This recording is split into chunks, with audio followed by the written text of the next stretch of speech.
uber quiet. That's cool. Hey, here we go. It's you and me. And so, is Olive off reading her smut? She cracks me up. That video was awesome, Dave. Thanks. Well, Olive runs the channel, so you guess she takes all the credit for that. But yeah, no, I'm sorry she's not here yet. She'll be here in a little bit, but she is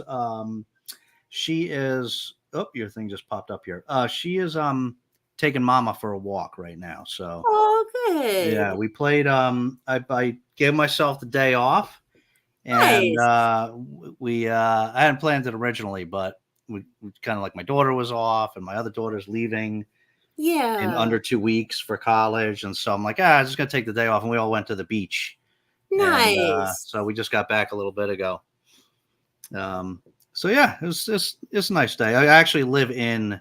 I don't know if I told you this already, but I live in a beach town. I'm on the coast in Connecticut. No, I didn't realize that. Yeah, Oh, wow. southeastern coast. So it's not. I mean, it's not like a Florida beach town or anything. You know what I mean? But it's yeah, it's a No beach town. hurricanes?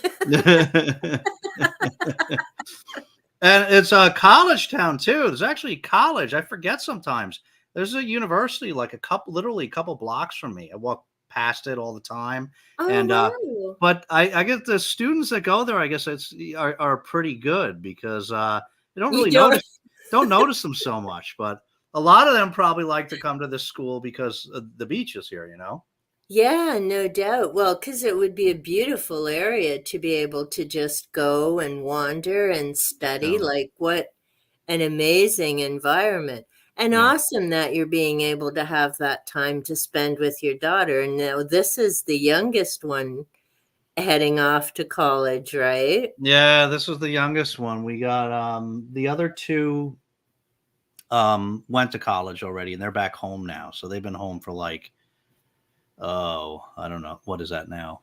2 years now, I guess they've been home. Ah. And yeah, and so the youngest one is heading off in a week and a half. So So you don't have the empty nest thing, but still it's a yeah, transition with the youngest yeah. going. Yeah, that's right, that's right. So it won't be totally quiet around here. But the other two are, life will change, because the other two pretty much take care of themselves, or I mean, for the most part they can take care of Yeah. themselves.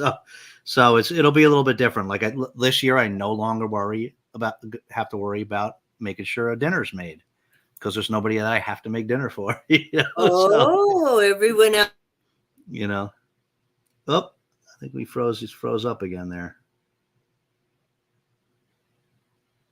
uh, Up, you're going. back. You're back. Yeah, I don't know if it's the weather or it's Yeah, always such a crapshoot, eh? And I noticed last night on your live with the audio, yeah, kind of cut out on Brandy, and then Gareth, for me it sounded like a chipmunk. And yeah, I mean, yeah, StreamYard's good, but I mean, it's like anything with technology, right? It kind of yeah, glitches here and there. So, yeah, hey, I have a question for you. Well, yeah, since we're talking, we'll cover a few things. yeah. So, number one, I'm sorry, I still have not heard a Taylor Swift song. It just hasn't happened. But I laughed because was it Brandy or Gareth talking about the book with Taylor Swift? Gareth, he's reading that. I think it's called Swiftopia or something, but Yeah.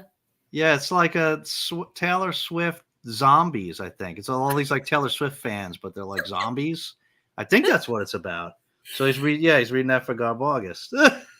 And yeah, that's sort of because I'm like, okay, I haven't heard of that. I mean, I've heard of Taylor Swift and, well, this massive influence that she's gathered. She doesn't have like her peeps anymore. That became a passe thing. But Yeah, now I've seen so many different things. And I mean, she's even hit the media where people are like freaking out because she'll sway the vote yeah, and stuff. And yet all she was saying was go vote. Like, she wasn't saying go vote for who. yeah, She was just saying go vote, which makes sense, right? I mean, it's yeah, important. People have to get out and have their say for sure. But Yeah, yeah, I haven't. Now, did you watch Game of Thrones? I did. Yeah. Okay, I only watched a couple seasons. It was Okay. just a little much for me. And I Uh-huh. haven't, I've watched 20 minutes of Walking Dead, and then I was done when the horse came in. I'm like, yeah, I'm not watching this. Okay. So I've never seen any more of it. But in my book haul, and I went crazy at the thrift store the other weekend. Yeah. I'd saved my little pennies and got 27 new Yeah. books. It was like I so saw it. exciting. Yeah. But one of them was Game of Thrones Okay. because, I mean, the books are different than the series, and they have to be, right? Because you're Mm. trying to present something in a show versus in a book. Yeah. Have you read any of the books? I haven't. I like many things. I found the whole series out in the wild for very cheap. Like so, like Yep. basically brand new copies. So I have the first four, Mm. um, but I haven't read any of them. Sorry. That's And okay. I mean, I plan to, but um, it's on the list, like so many other things. Yeah. I definitely Yeah. understand that. And that's why I did my Are You Overbooked video Yeah. because, I mean, there's so many different events and you want to be a part of it. And I had, and Gareth laughs at me because my little buckets of books, but it's the best way to keep track of, okay, these are for book track, these are for this Yeah. and that. So I need to get them set up again. But then I was finding because I've been getting named in different tags and you want to do those, but I find those you can't do spur of the moment because some of the books you really need to stop and think about Yeah. of how to answer them, right? Like I can't do those on the fly. So then I've been trying to keep up with book events and I want to do the tags and then I'm trying to stick with different things on my channel and it's like there's not enough hours and I don't I even work know. anymore. Like I how do know. other people do this? I know. I know. I keep telling my wife I just like really really need to. She's banging on the door. Um, Is that Olive? you can come in. You hold on one second. Let me grab No worries. her. Come on. Come on. Come on. Come on.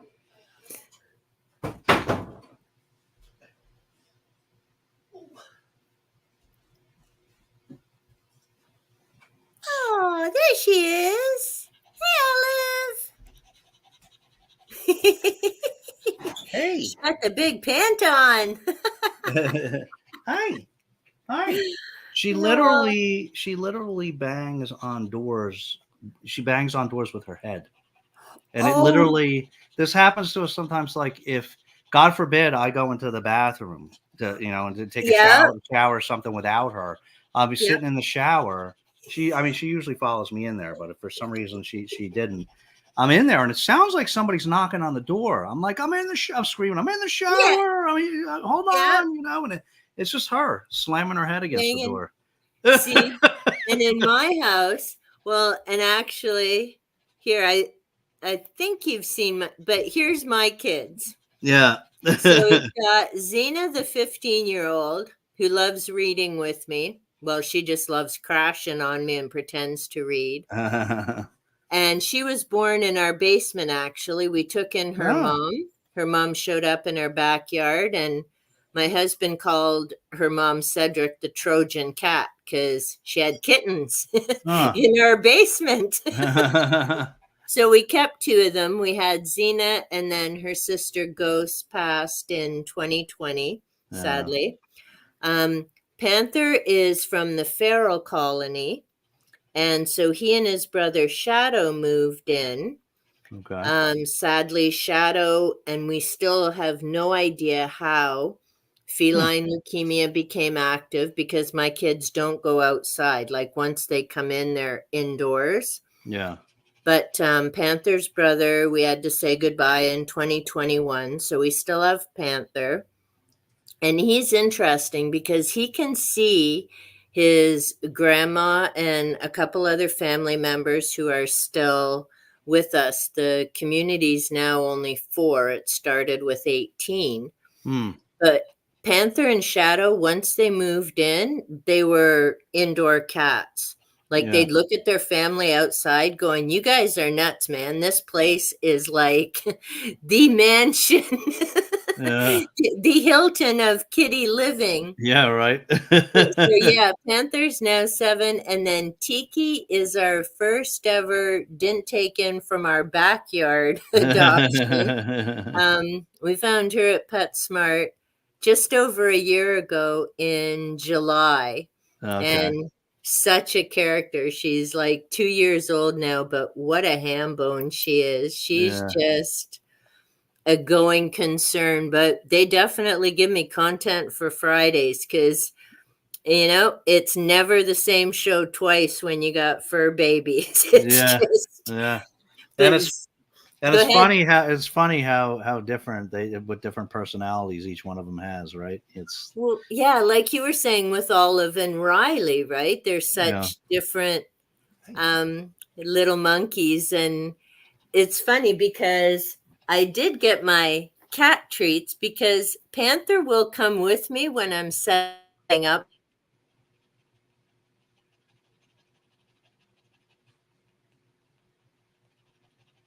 Oh, we lost you again. You've been frozen a little bit there. Know what's there we Oh, go. there you go. So I'm back again. So yeah, Panther will take off like 10 minutes before the live stream starts. Yeah. Never fails.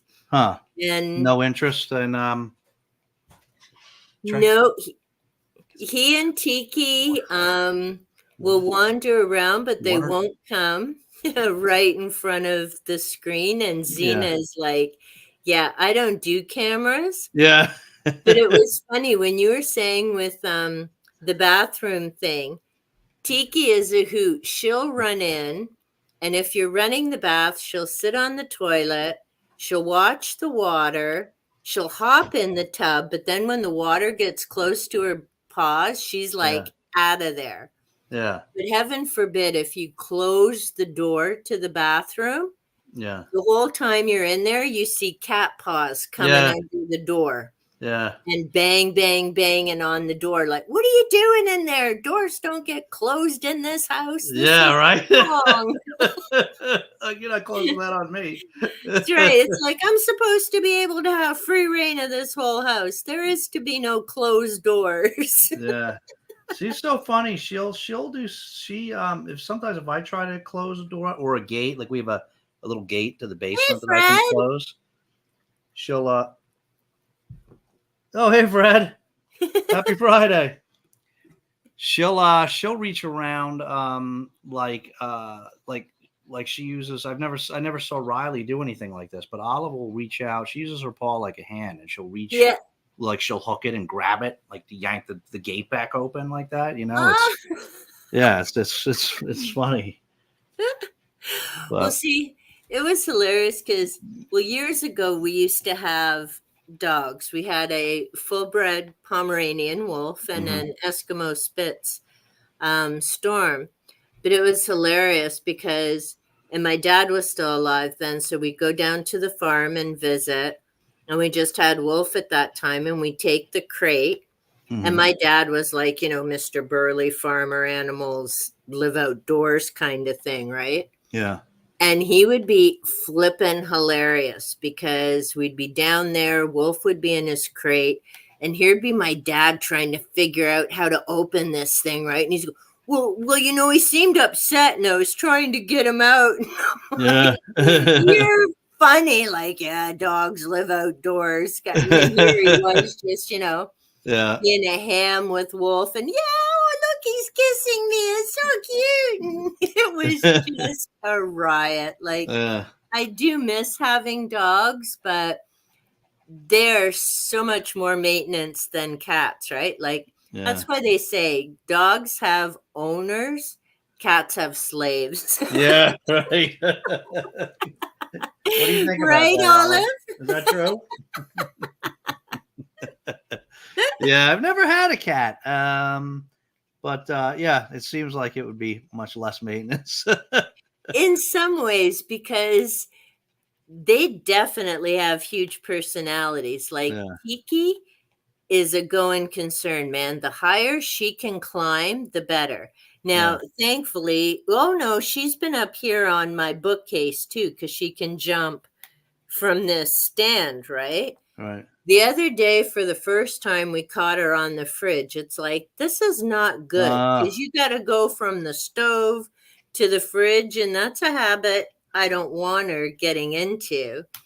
And in the basement, my husband actually built her a perch by the window okay. because she'd go up the dryer onto the because we've got a huge cube freezer.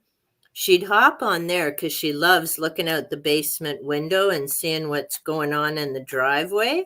Yeah. But so she'd be laying on the freezer with her paws up on the window. So my husband decided she needed a special perch built. So now she's like the queen of the basement. And Uh, that was good because when our basement was flooding, Tiki yeah. would be up there like, I don't want my paws wet. I'm staying Yeah. in here, man. Yeah. I'm thinking you should be upstairs, not in the basement, you dingle. Oh, and see Fred saying, we have two dogs. Wow, it's true. Huge and lovable personalities. Yeah. And yeah, that's very true. They're so and cats, dogs, they're just I don't get how people don't understand that they're so individual Yeah. and have personalities and needs and all that type of thing. Like Yeah.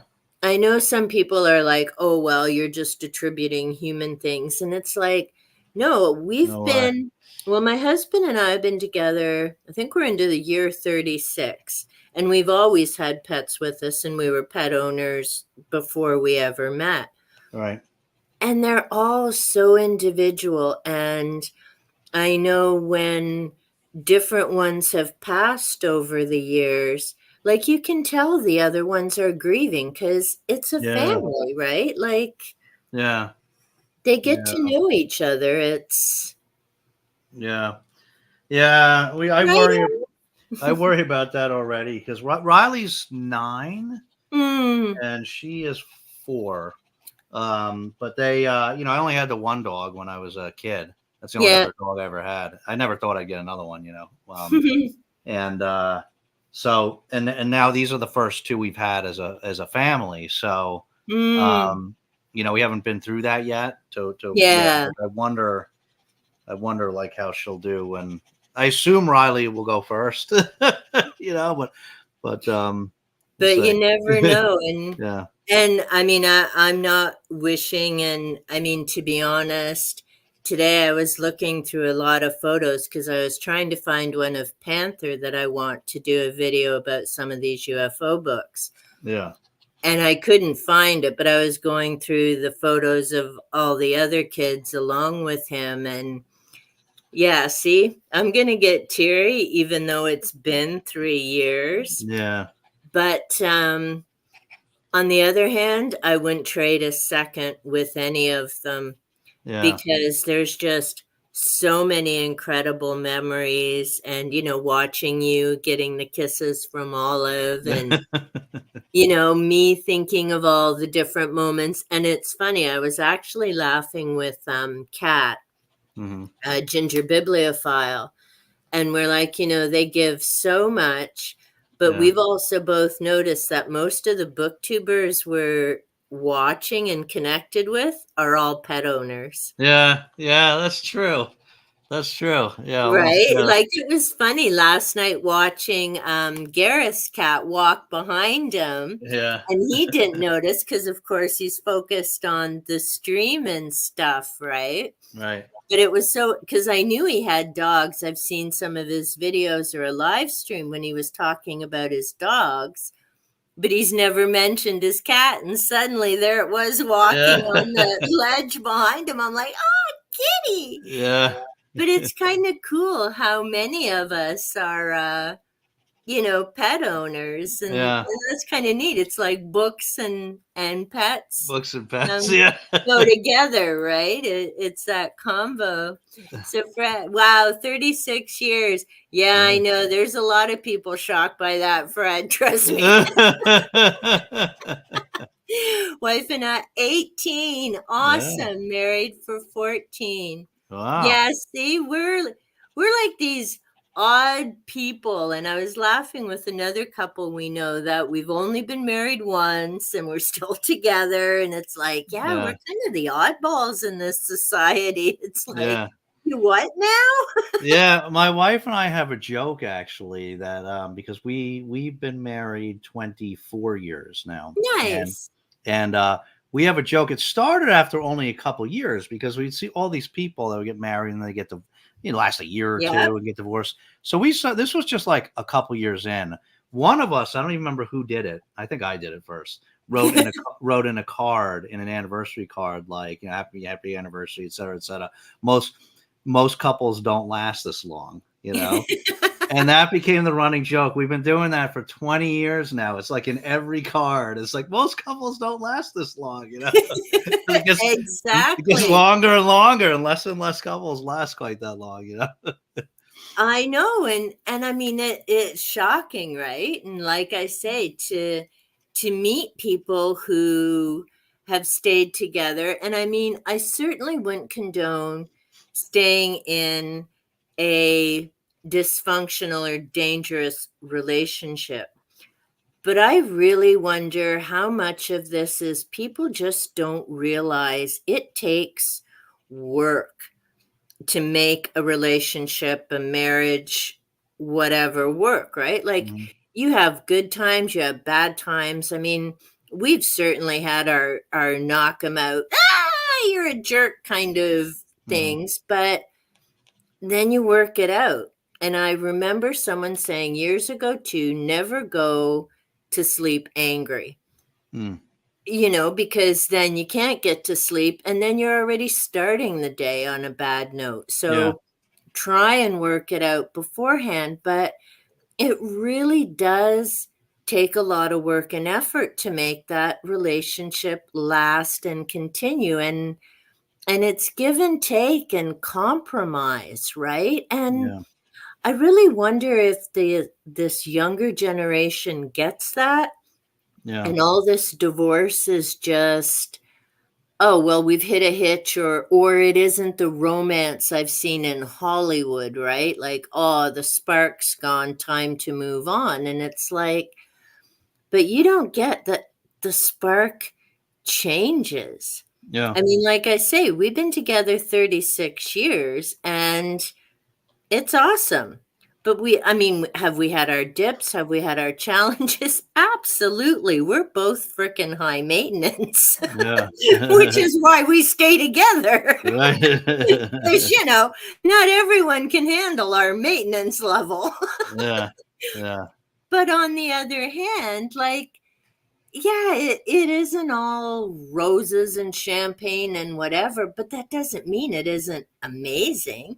yeah, It's just a different level yeah. of amazing, right? Yeah, sure. Yeah, it evolves over time, of course, and you just like what would you call like the spark in the beginning later becomes like just mutual respect and support and all that, and so that's all that stuff, of course, becomes even more important. Hopefully, you keep the spark, right? Yeah. I like to think we still have the spark going 24 years later.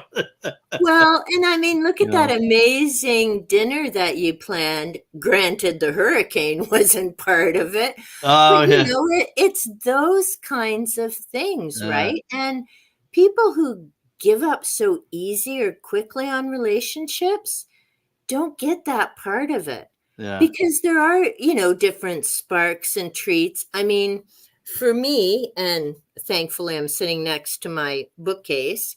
So for me, a big spark was my husband surprising me with Blackwater by Michael Oh, McDowell. nice. I've been waiting to finish this sucker for 40 years Yeah, because that's I grew up in a small town, Yeah. And That's all of it. there we go. Yeah, it's a Wow. whole book now. It's sold Yeah. as one instead of six individuals. Yeah. And I grew up in a small town, so our library only had four out of the six. Right. Needless to say, they didn't have the last two. Okay. I have no idea how this Huh. ends. Yeah. And for the longest time, because I just started getting back into fiction and then Michael McDowell, and I'd unhauled a bunch of books, idiot that I am, and some of them were McDowell books like years ago, but he had been out of print for a while. Well, thankfully, back in like 2010 or 2012, they started bringing his books back. Yeah. So my husband found Blackwater as a whole series, and Sweetie Pie, that he is, ordered it, like, not because we had anything going on. Like, we do gifts just because I love you. Right. We don't wait for a day on a calendar, right? Right.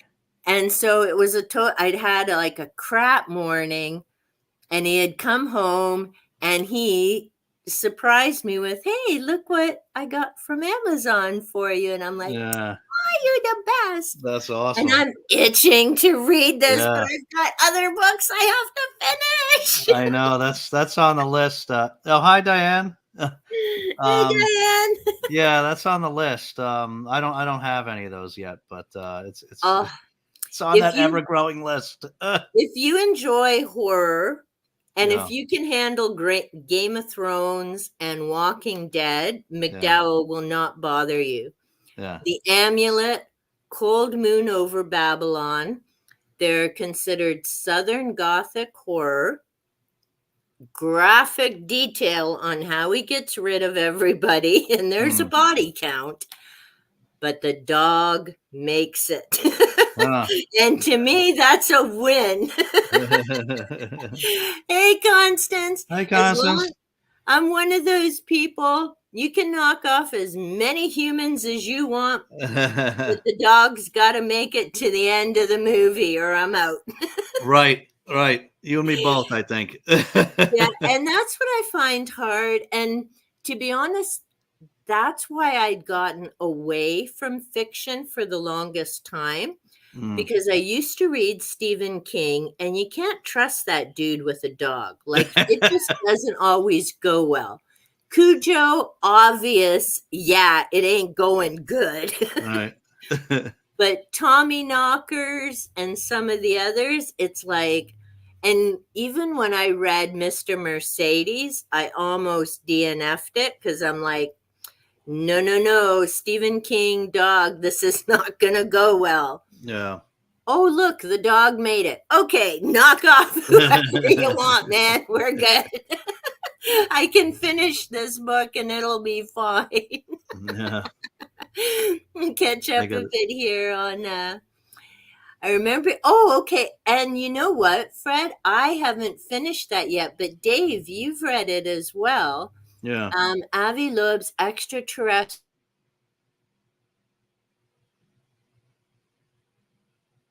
Oh, did you freeze again? There we go. I'm Oh, there back. you go. Okay. I believe it. Yeah, I was listening to it as an audiobook. Then I Okay. had to return it and I'll have to renew it again. Okay. I only got part way into it and I'm really fascinated with finish. Did you finish it, Dave? Yeah, I did. Yeah. I read the So, hard book. Yeah.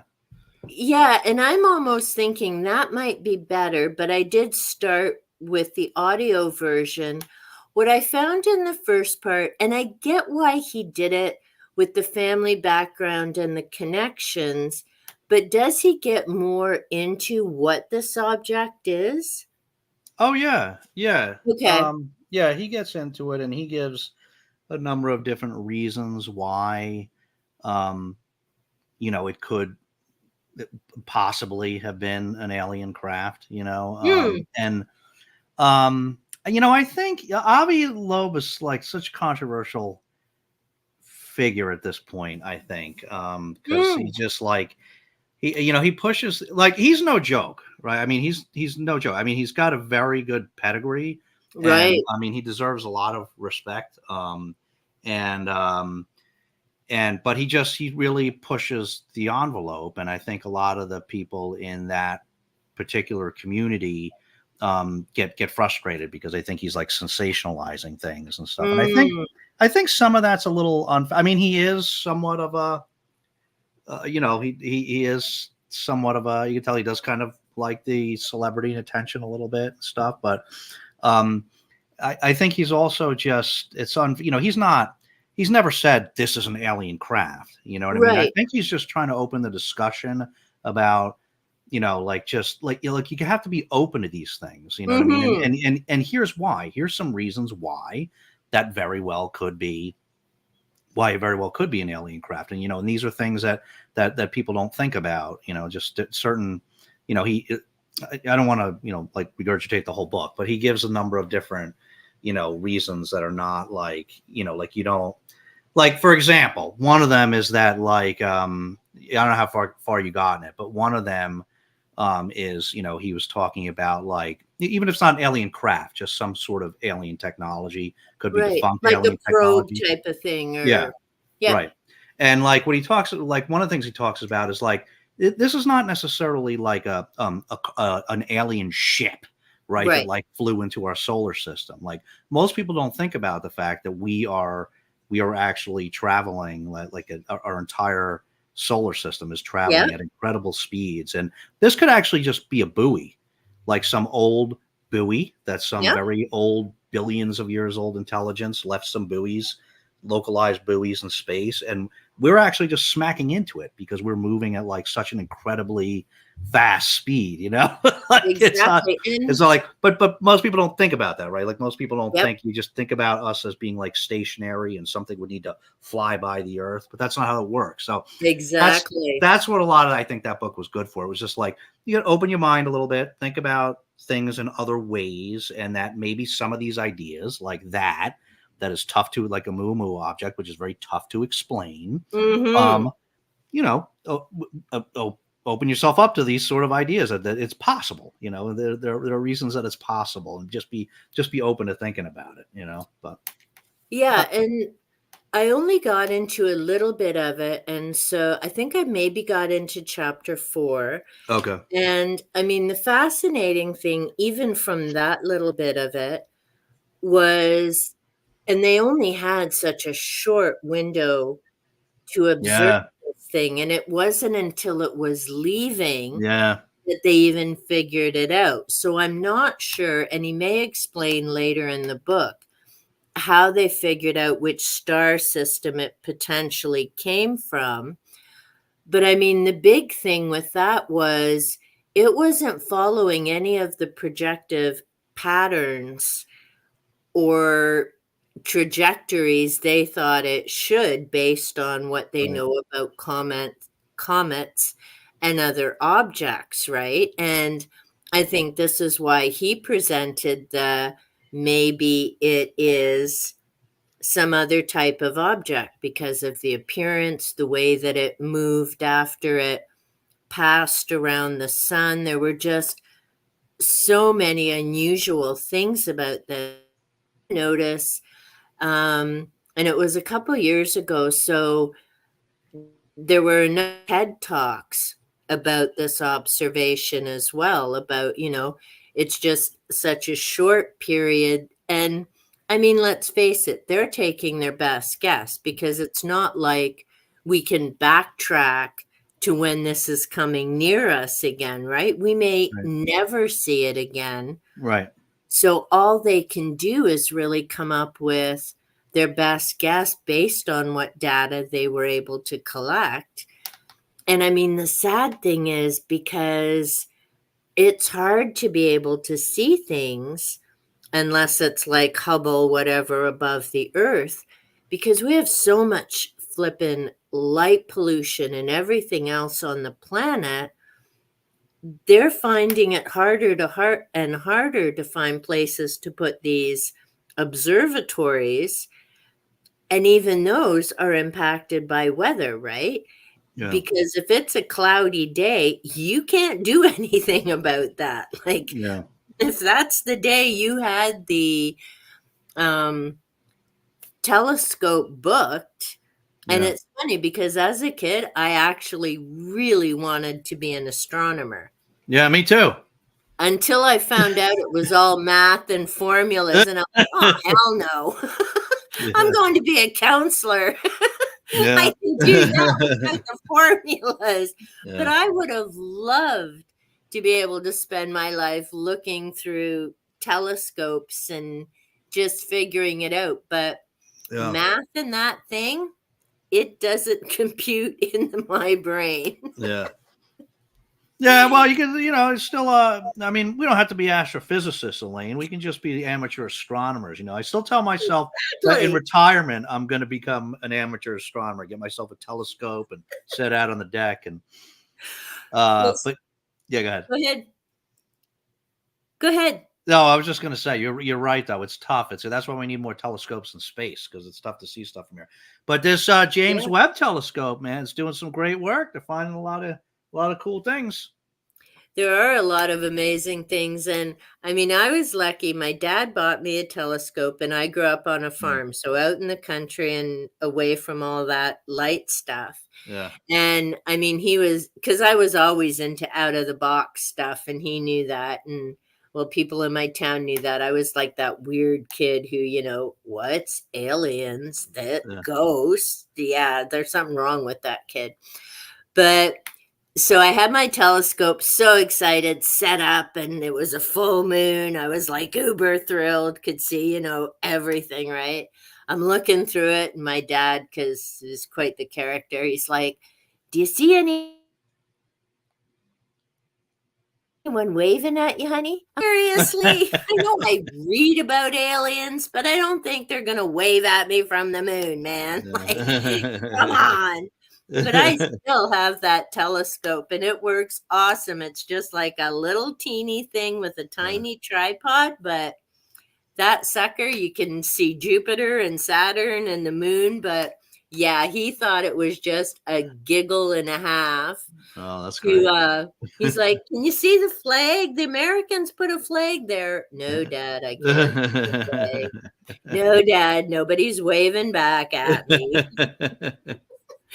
He was like such a ham. So he said hello to Diane. Yeah. Not married, 17. Hey, you know Oh. what? 17 years. That's a solid relationship. Agree about challenges, not giving up so easily. Totally Hmm. agree. Giving Hmm. a clap. Constance has joined us, saying we aren't the only ones to litter. What?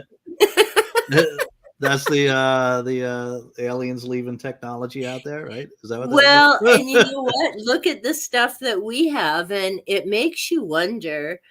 And because this month I'm kind of delving into the UFOs, and that's what I've been reading, and found a couple of amazing books in my Mhm. haul as well, based on authors that I've had mentioned in the other books. And I mean, that's the thing, right? When we have so many of these satellites, and eventually what goes up is coming down. Mhm. So, how much of these, ooh, I saw a UFO, is actually one of the satellites coming back, not even necessarily, secret technology from all these different countries? Because Mhm.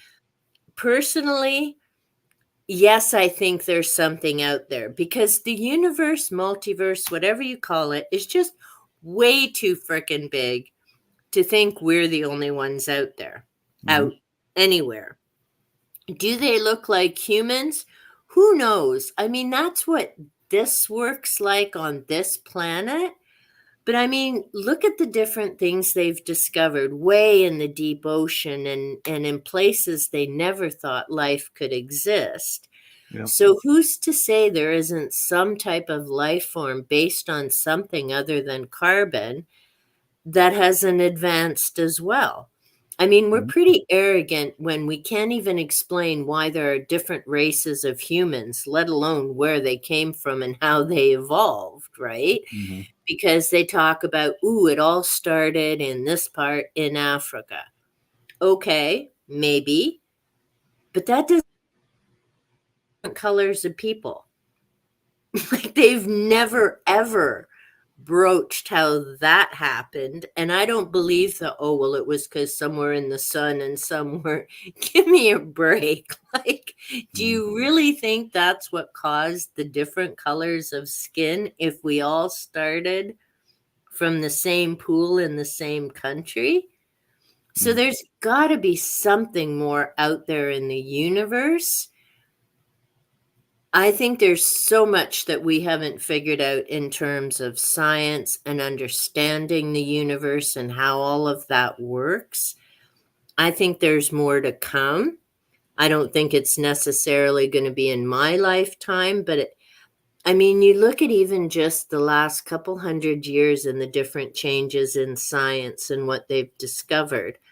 And I mean, that's the important thing with science too. It's never a, this is a 100%, this is how it is. It's, this is what we think right now until we found or tested something else to show otherwise. It's why I love the Big Bang Theory.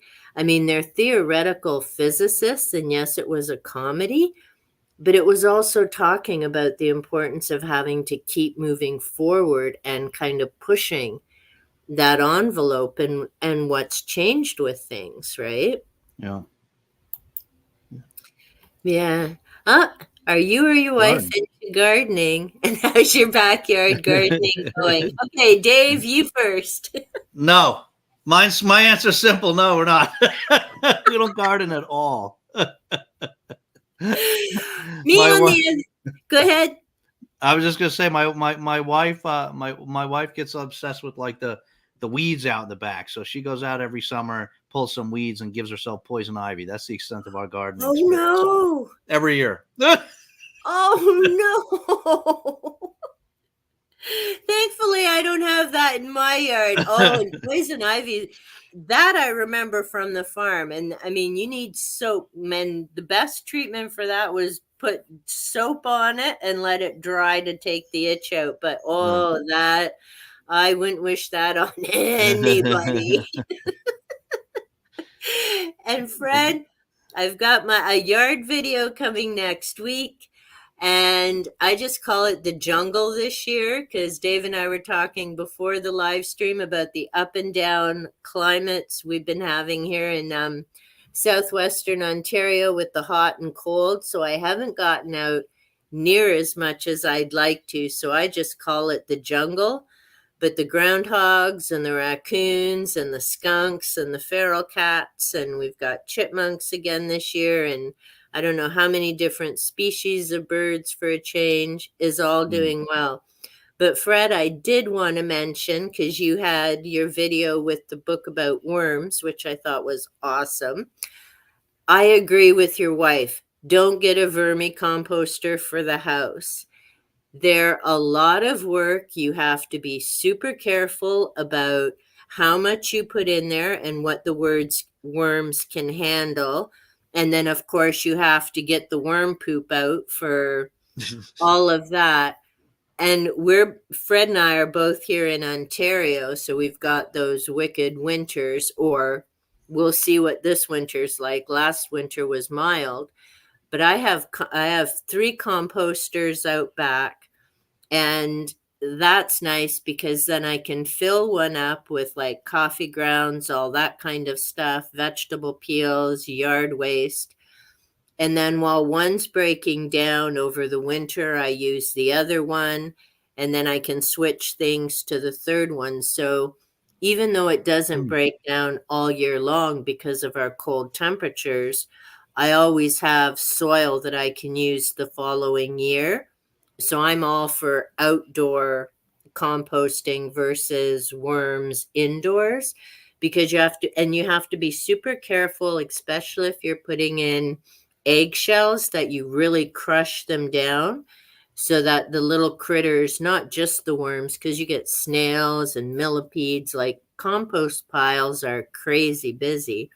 Mm. And you want to make sure you break down those eggshells so that the little folks don't cut themselves as they're breaking everything down. But Mm. yeah, the jungle's doing great. And oh, but there's all the man in the moon. So true. And I love being able to look, and I mean, people see different shapes in the moon, and that was kind of fun with reading Jules Verne and H.G. Wells's Man in the Moon, which H.G. Wells was just a fun read versus Verne's technical, this many measurements, this much, yada, yada. But Mhm. then the different sizes that, or the different shapes that they saw and the way they described it was so cool too. Mm. Always wanted to do that thing, get a star named after you, something like that. Have you all ever heard? I have Yeah. heard of that. And there's some people I've seen on YouTube. I would love to tell them I have land to sell them on the moon because, man, I could make a crap ton of money. Dave, what about you? Yeah, I'd love to get a star named after me. I should actually look into that. That's a good idea. I've heard of it, but I haven't looked into it. Yeah, and I can't remember which website, but yeah, there are different things like that, which is kind of cool. Yeah. Everyone- Fred, heard of the star naming? Ah, my oh, there yeah. would be a cool gift, Fred. That'll get you bonus points. Yeah. Maybe I start hinting to my wife to get that for me. There you go. Go, hey, honey. You know I love. Hey, and look at that. Olive's got a hello, Say and hi, we're Olive. caught up on comments. You say hi, Olive. Yeah, it's who was it? Constance mentioned the are we the only ones to litter? So since Yeah. you're into the UFO stuff and talking Yep. about the littering, have you read Roadside Picnic? I have not. No, okay. I mean, Who's that not by? necess- not necessarily a book that I would. I mean, I didn't love it, so I don't know if I would recommend it or not. But the interesting premise that one was where like, you know what it's about? I do not, and I'm going to Yeah, write this title down because I've only got 100 some odd books on my yeah. TBR. I mean, it's well respected book. I mean, I just personally didn't love it, but Yeah. it's highly regarded. Very torturous publication history too, because it was Russian, and they had a lot of difficulty getting it. It's got some kind of well. Oh, okay. So what it's about is there's it's in the we're living in the aftermath of aliens had basically just passed through. They call it roadside picnic because it appears that like they just temporarily stopped here and basically had a picnic and left like a Mm, bunch of detritus behind. So yeah. it's like the analogy was like think about like if we go and had a picnic and we just left, we left and a bunch of humans went to like a spot and camped and then Yeah. left around a campfire. You'd see be a couple leftover batteries, some cigarette butts, like Yeah. maybe a couple cans of soda or something like that. So that's what it was like. There's a bunch of, but they're advanced aliens. So Mm, they left some garbage, they left some litter when they yeah. left, and but they're like highly sought after items, and because some Mm, of them do like strange things, and so there's this whole mysterious area. It's very dangerous. I mean, there are things that I don't want to give too much away, but there's stuff yeah. that's been left in their wake that also is very dangerous for humans. So there you have these zones where this happened, and it Mm, follows this one particular guy, and his mm, over the years and his involvement with one of the zones. But mm. yeah, it actually had like a really torturous publication history because they get so much censorship over the years in Russia, and it's like it's supposed to be like I think there's like some serious kind of socioeconomic commentary, Mm. which I never quite figured out exactly what it was trying to say. But so it encountered a lot of trouble. The brothers had a lot of difficulty getting it published in original form for many, many years. But Hmm.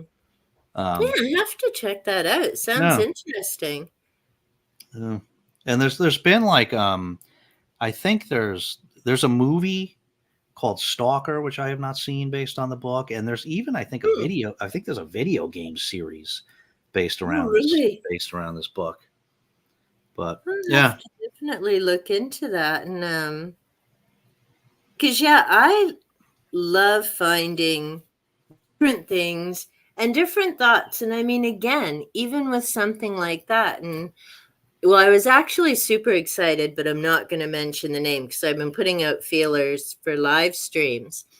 And I was so excited. An author that I've read and done a book review on actually got back to me, and I'm going to have him as a guest in September. oh, cool. He's a paranormal investigator, like just a few hours from me in Ontario. So I'm like, Okay. yes, Canadian content. Huh. But it was like so cool because we were chatting about different things that he's done. And I mean, I'm one of these people who's very much into it's not a one and done. Like, you're not going to find paranormal proof going into one place once and then leaving. Like, that's just, if it was that easy, we would have had answers Yeah. centuries ago, right? Yeah. So he was sharing about a building that he had access to with permission for 3 years and different stuff with his book. And I'm like, oh, that's so cool. And so, yeah, I'm like uber excited about that. And then we were chatting a bit about UFOs and Roswell because Mm. so many of these different things connect. Yeah. And when I had my other guest, Enzo, he's been into UFOs for decades and he used to work in the military. So he kind of gets both sides of it, right? Mm. And the other thing, and oh, Fred, as you're here, oops, and I need to. Fred and I are doing a buddy read on the UFO phenomena. This is Hmm. from the Time Life series, Mysteries Oh, of the okay. Unknown. Started chapter 3, Fred. I'll be getting those comments to you next month, sir. But yeah, like so much of the stuff seems to interconnect, right? Like it isn't just UFOs or Bigfoot or ghosts and dimensions or whatever it is that creates whatever stuff is going on. You kind of have to delve into all of it to get the snippets.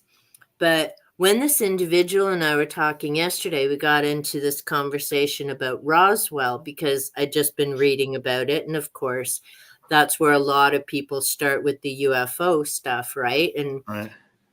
as you put it into context, which is huge for this type of stuff, but just days before Roswell is when Kenneth Arnold saw those 9 objects up around, I think it was Mount Rainier.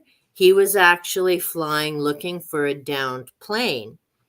And then Kenneth Arnold saw the objects, got into the news. He never meant to call it a flying saucer. What he actually said is it was like a saucer skipping on the water. He was Yeah. talking about the movement. So isn't it interesting then all of a sudden everybody's seeing a saucer shape? Yeah. Yeah.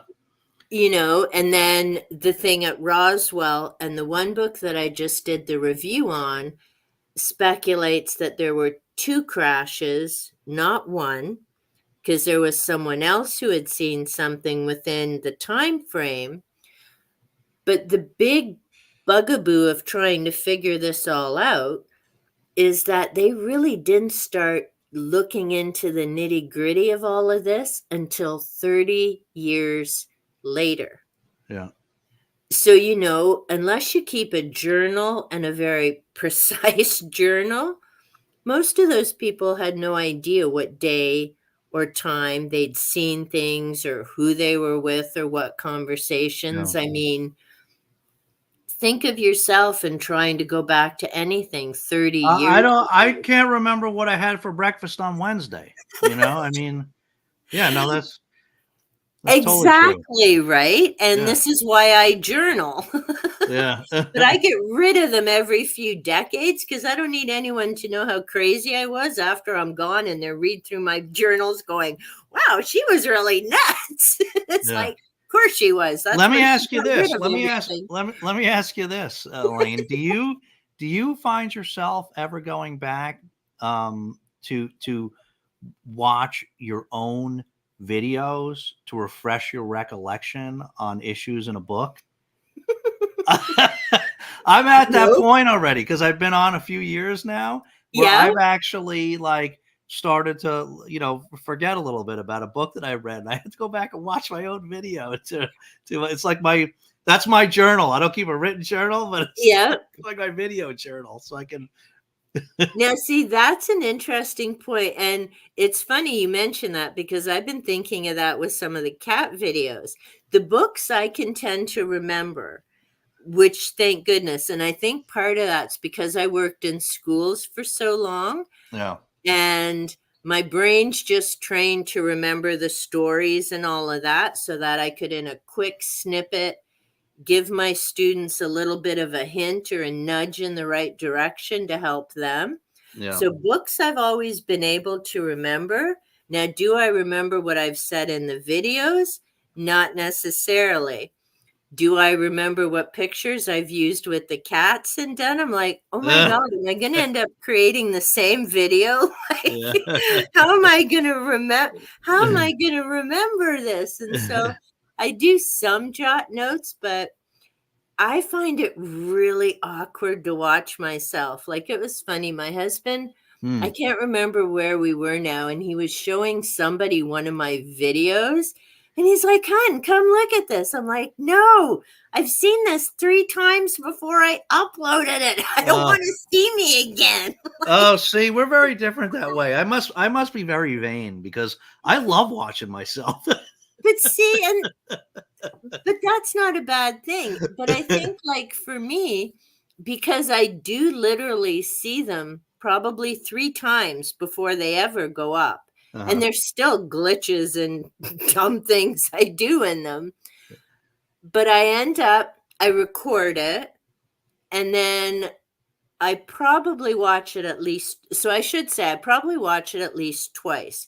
The first run through, I'm just, like, cutting out, Yeah. if I'm doing a goofy look or something happened or whatever, and cutting down for time and space, Yeah.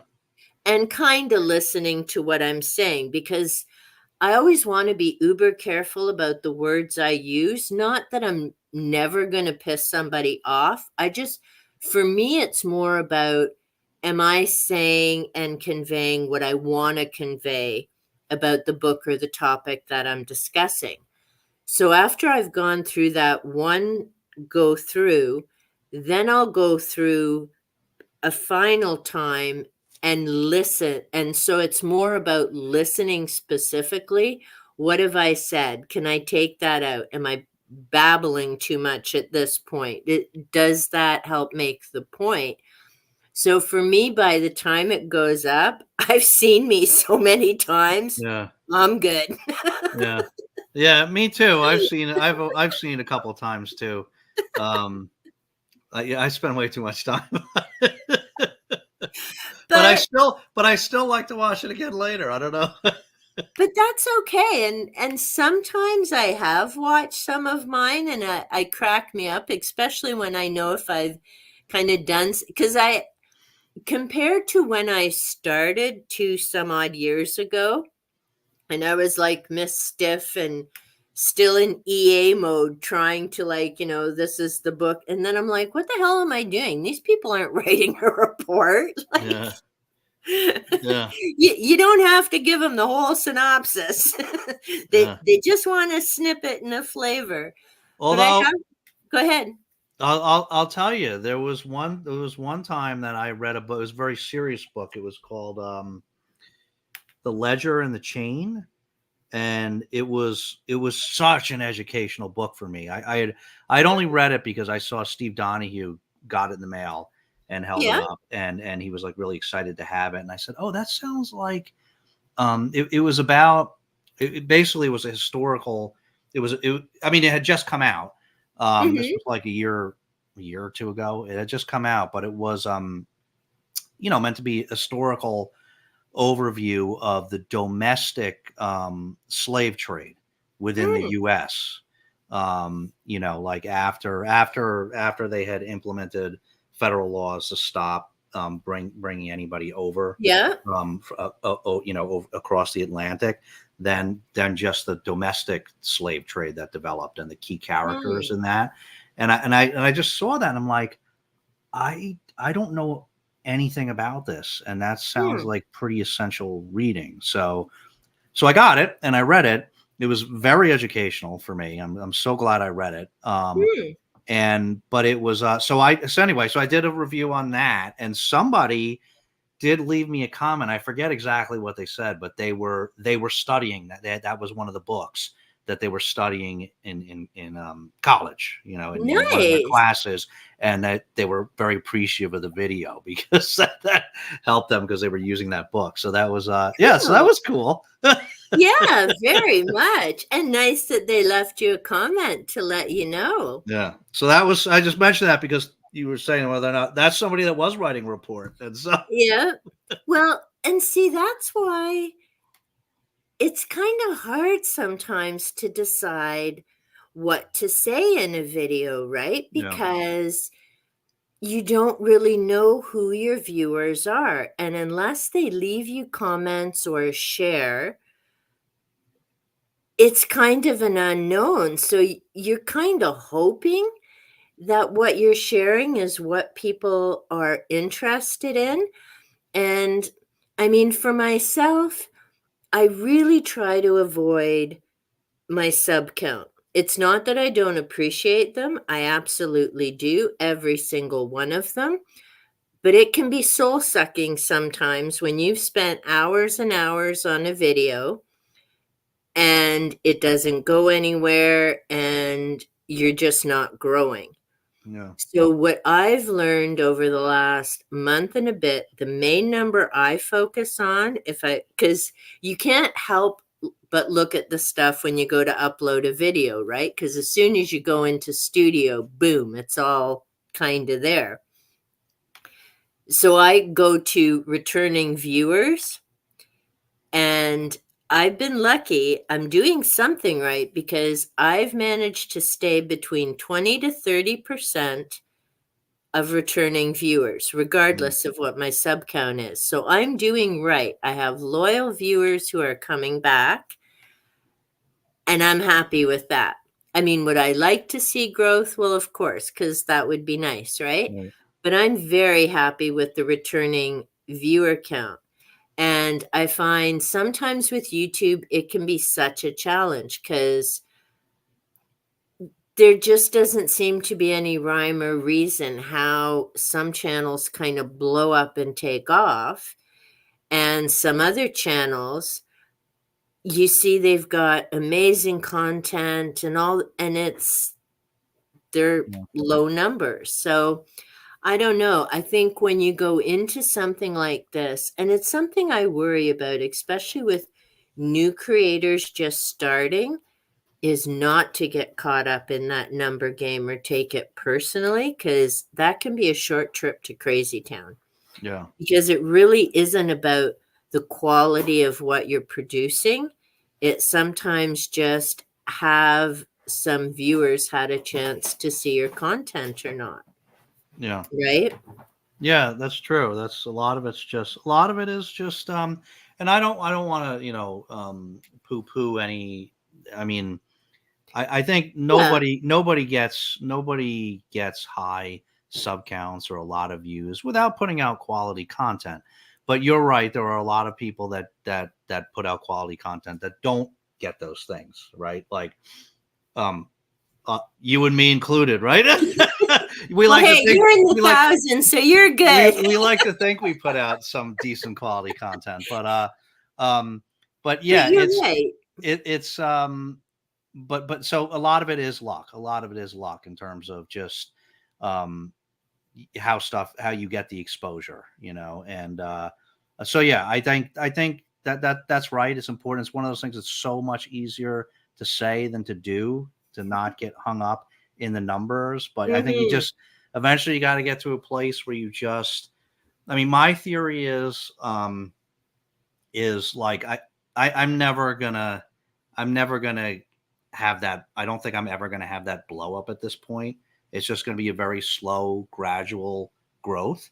Mhm. And I'm just the if my view is just like, as long as it's just continues to generally trend, and it goes up and down. You know how that is. You Yeah, gain a view, of you go over. course. But as long as it slowly, generally trends upwards, Yep. that's got to be fine. If I'm not enjoying it enough Mm. that is fine, then I shouldn't be doing it. Then what am I doing this for? Having If fun. that's not enough, like, just, you know what I mean. If it's still not enjoyable enough, um, it's I think then I'd be putting my energy in the wrong place. And I totally agree. And I was just thinking, actually, with you watching your videos, I mean, you get to laugh watching Olive do some of her shenanigans and being her sassy girl, picking her smut reads. So, I mean, I can see rewatching those. I rewatch some of your videos, and well, yeah, listening to you is good, but I got to admit, sometimes Olive's the draw, Dave. I'm okay I with that mean, clickbait. I'm I okay with watched her clickbait. doing that click, click, click, and oh my God, I could have watched that video 10 times. I mean, I loved watching you going, Olive, Olive, where are you? And listening to you talk about your reads. But oh, I was just like on the floor laughing with the click, click, click every few with Olive picking her smut. That You hear was that, just Olive? awesome. You hear that? But I mean, you're right too, and yeah, no shade on anyone who's doing well, because in order to do this, you've got to get content out there, and it's work and it's effort. And I do hope that the people who are just starting out, and I mean just starting out as in, under 10 subs, first video, don't have that connections.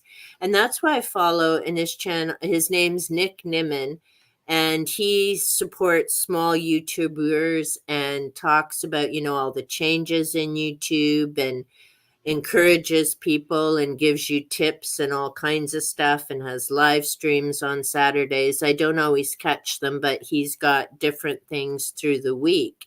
And it's where I've met some of the people who are subbed to me. Hey, Bad, good to see you. Hey, Uh, Chess. oh, hi. Okay. We'll have to catch up. I know what that Twinkly Vampires is about, Bad. Too funny. Um, but yeah, I hope for the new people who start, they don't give up too soon, Yeah, because I mean, there's so much to learn. And I'll be honest, I'm glad my channel didn't take off gangbusters fast. yeah, There's so much to learn in terms of, well, even like this with StreamYard, or editing, and what makes a good video, and how do you get out there, and what communities do you connect with, and do, and what works and what doesn't. And different things work for different people. I yeah, mean, I know when I put that email out to a few people and said, hey, do you have suggestions, and it was sweet. People were saying, like, do tags and get involved in book events. Don't take the numbers personally. right, And I think that's really important and helps, because there's just so much to this land of YouTube. But like you said too, if you don't enjoy it and you're not having fun, then there's no point doing it, yeah, because there's no quick easy way to get around things, for sure, no matter who you are.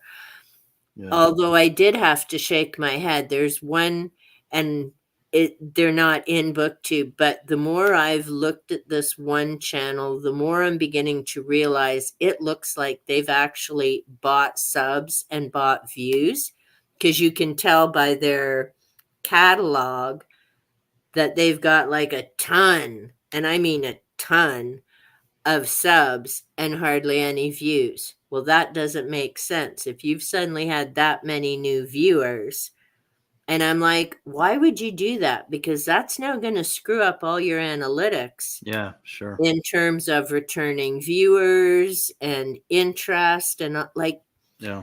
I don't get why people would, hey, Jenny, how are you? Okay, better Yeah. see now I know how you guys get behind on comments. Yeah, right. So Diane, sounds like a book. Okay, roadside picnic. The Coneheads. Coneheads. Wow, that was a long time Saturday, ago. You're Saturday dating us. Night You're dating us, Live. Diane. Yeah, I think I'm the oldest in the group, so definitely. That Great was book so interesting. far. Yay, Fred. Very objective. And Mm, that is what I do like with different books. I don't like when an author tries to sway me or cherry picks what yeah. they're going to include to make their point. It's like, yeah, folks, I've been at this for 40 some odd years. Yeah. You better do your damn research or I am not going to be impressed. And now I got a YouTube channel. I'm telling the world why you pissed me off. And yeah, unbiased. And yeah, I think it is important to remain skeptical, but an open minded skeptic. So, like Dave, what you were saying with extraterrestrial is looking at different things from a different angle Mhm. versus just having one mindset of, oh, this has to be an asteroid or a meteor. It could be a, hey, what if Right. type of thing with whatever that object turns out to be if we ever find out. Actually, and so now I'll segue to book track. That reminds me of, and because I just read it, it's called Probe. Fred, you know the name of the author. I don't have it near me right now, but it's a book that comes after movie number 4, where they took the whales into the future because the probe had come to the Hmm. earth. And so the book talks about the probe and the civilization where it came from. And that kind of, for me, tied in with this object that they saw a few years ago was like, wonder if it, what, who knows what Mm. it could be. Fred, I watch my videos before and after I upload to make sure things are okay. Yeah, once they go up, I'm hoping they're good to go. With a laugh and a smile, it's a good video. Yeah. Yeah, and Fred, I remember I watched your video on how do I booktube, and I'm actually considering doing my own version of that. But yeah, I remember you saying if you had a laugh and a smile, it was good to go. Dave, what do you look at in terms of a good to go video? Oof. Like, That's is a good it the question. for me, it's the words, and am I getting the message? Usually, I mean, if it's the Yeah. kids, it's for a laugh. Fred saying it's a laugh and a smile. What's kind of the big, yeah, we're ready to share this with the world for you? Yeah, I mean, I think just as long as I conveyed some message, somewhat adequately and didn't embarrass myself. Yeah. Um, I don't I mean I don't script my videos, but I think a little bit about them obviously before I Mhm. go on. And as long I don't like reshoot videos or anything once in a while, and I don't cut much out. Mm. I edit a fair bit because I'll add in different images and things like that I'm referencing. But I here and there I'll cut some slices out, but I kind of just once I've gone through the trouble to record the thing, I pretty much just go with it. I should Yeah. I mean I should probably cut more and make them shorter. I should probably cut out a lot of that, like pauses and fluff and stuff in between. But it's I don't usually find just you have much as a viewer. mm. I don't find you have a lot of fluff or pause. Oh, I that's find good. it, I find a good flow to yours to be quite honest. Oh, okay. Well, thanks. That's good. Good. It's good to hear. And I tell you, but yeah, like when I watch your videos, I don't find there are very many breaks or, a long stretch of quiet. I find that you're kind of talking and doing things with a good flow. That's just, as a Yeah. viewer, that's just kind of what I've noticed. Yeah. Yeah. Yeah. Like I said, I kind of just pretty much go with it after. To go just laugh yourself as pure golden. Yep. Very true. I mean, and that's it, right? If we can't laugh at ourselves, probably shouldn't be uploading because goodness knows there'll be other people on YouTube who would be more than happy to do it for us. Bad. I'm at Burger King getting some food. Woo, I haven't had Burger Kings in ages. Now, Me and this neither. is funny. I thought my friend caught me with my twinkling vampires. I watched Bad's video this morning, which was awesome, by the way. Hey, Brian. Hey, Brian. And she was doing an amazing tag with coffee mugs. And it was an awesome tag, and I really enjoyed. And it was questions based on different books. So a little while ago, Bad had a video with different coffee mugs and sharing and what her favorite was. And Bad, you're cracking me up now because I so was surprised to see she had all these cool horror mugs and stuff, right? But her favorite had flowers. Beautiful mug. This morning I was watching her and she was doing the tag about the books and her answers. And I'm looking behind her and damn, she had all 4 of those twinkly vampire books. Twilight. I'm like, this cannot be Bad's channel. This is not scary horror. Twinkly vampires. So I couldn't resist leaving a comment on Bad. Is that twinkly vampires behind Yeah, you in the but video? yeah, but Jess likes the she likes the sexy stuff too. So. I was shocked. Twinkly, but okay, Bad. I also noticed the huge book of Dracula, so we're all good now. You got the real vampire there. You still love me, right? Yes, I do, my friend. So do. Saying hi to Dave. Jenny from Crafting Bookworm. Now, Jenny, old time booktuber. She has had 10 years as a booktuber. Really? Yeah. Is amazing. Like, huge kudos to Jenny. She does crafts, she does book reviews, and Sorry, just trying to find her here. no worries. And very important to note because, like she said, she's one of the few of the group that she started with way back because a lot of people come and go, right? Yeah. Sorry, allergy cough. So kudos to Jenny for still being on. And yeah, she makes wonderful content. All right. Sub. I was not aware of Jenny's channel. Yep. I just Now, the cool thing sub. is, Jenny, and see again, YouTube, right? Jenny Yeah. found me through a YouTube recommendation and decided to give me a click. And thankfully, she shared that information as a comment when she watched one of my videos. So then I went and checked out her channel. Yeah. And so we've been kind of watching videos and connecting back and forth. And Jenny, when we get a date, I'll have her on a live stream as well. Awesome. But again, right? I wouldn't have found Jenny if she hadn't clicked. So you never know with YouTube where that connection's going to come from, right? Yeah. Yeah. And that's why I love when new viewers leave me, or and new subs, leave me a comment so I Yeah. know where they're coming from, right? Because I think that's great.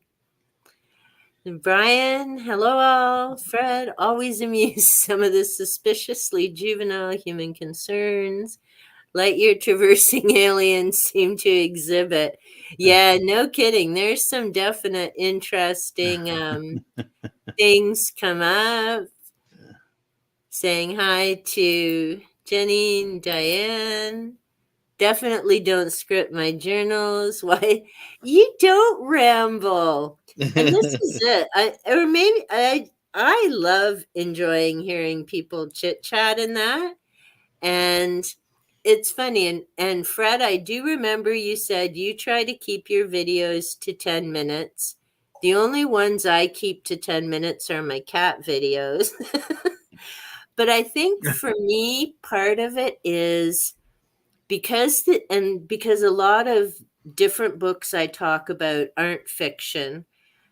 And so it's taken these authors 2 years, 10 years, 30 years worth of research. I don't want to rush through that.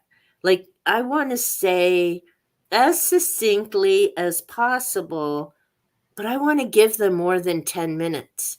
I Yeah. mean, they spent a big ass chunk of their life Right. putting this stuff together. I don't want to just race past it. And I know Yeah. when I'm watching videos, I appreciate everyone I watch doesn't give spoilers. Because to me, I don't want spoilers. I want teasers. Is it something I'm going to enjoy? Is it something that's going to be thought provoking and interesting? But don't tell me how it ends. Yeah. Well, Gareth sometimes gives spoilers, but I haven't really found much in his. Now, see, Gareth and Vin, I enjoy listening to different book summaries from them yeah. because they both have the historical perspective. Hmm. Like watching Gareth's 1984 video was amazing because I loved Orwell's 1984. Yeah. Don't get me wrong, scared the hell out of me reading it in 1983 as a teenager Yeah. and didn't make me feel any better as a 60-year-old reading it in 2024 Right. with world events. But unlike Gareth and Vin, I don't have that historical background to make those connections. So it was really fascinating listening to their take on that because they can connect it to everything that was going on in Russia and what Orwell was saying specifically in that time span, right? Not Hmm. just about the stuff that, say, Jill average reader like me would get from it, right? Yeah. So, I mean, that's the other with this stuff is when I mean, 10 of us could all do reviews on the exact same book, but we would all bring something different Yeah. to what does that book have to offer, which I Yeah. think is great. That's why I enjoy watching Yeah. the different booktubers and their thoughts, Yeah. right? And that's what's great about, but I've really started to appreciate the value of buddy reads because that's for Yeah. that same reason, that really can add a lot to your experience, you know. Right. I'm So guessing guilty. that's the twinkly vampires. Yeah. But yeah, I definitely agree with the buddy reads. And thank you so much for that first experience with that, Dave, and making me use Voxer. Oh, Handmaid's Tale? Yeah. That was your first group read? Yeah. Okay. Yeah. You were my first. And Yeah. Vin. Yeah. Ooh, that Well, sounds bad. Me and yeah, two I mean, guys. you're especially lucky that your first one was with Vin because, he's pretty cerebral, I mean, Yep. he's a fellow teacher, so, Yeah. he's yeah, so I just bet he read another one with him. Star Yeah, Trek he parody. and that. But yeah, Handmaid's Tale was my first one. Yeah. And then Vin and I did the Dead Zone together. That's Stephen King? Yep. Oh, okay. Yeah, people were Yep. telling me I should read that. it isn't a bad read. Now, again, and I knew going in because I read a lot of King as a kid. I knew there was a bad dog scene. I'd seen the movie. It's early on, but unfortunately, King keeps bringing it up. But I knew I could get through that because there was so much more to the Dead Zone. It's a good read, Dave. If you can fit it into that, 100 some odd TBR you got going. Yeah. Yeah, and I the people were somebody was also I think I won a live stream. Somebody was also telling me that the movie was really good, Yep. and then I think somebody was telling me to go ahead and I don't even need to read the book. Just go ahead and watch the movie too. That it's just really good in its own right. You'll get the gist of it, but there are differences between the two. And Vin and Yeah. I did talk about that as part Okay. of our buddy read doing it. Okay. Um, How long is and that book? Is it a long one? oh, it's a chunker. It's a Ugh, king.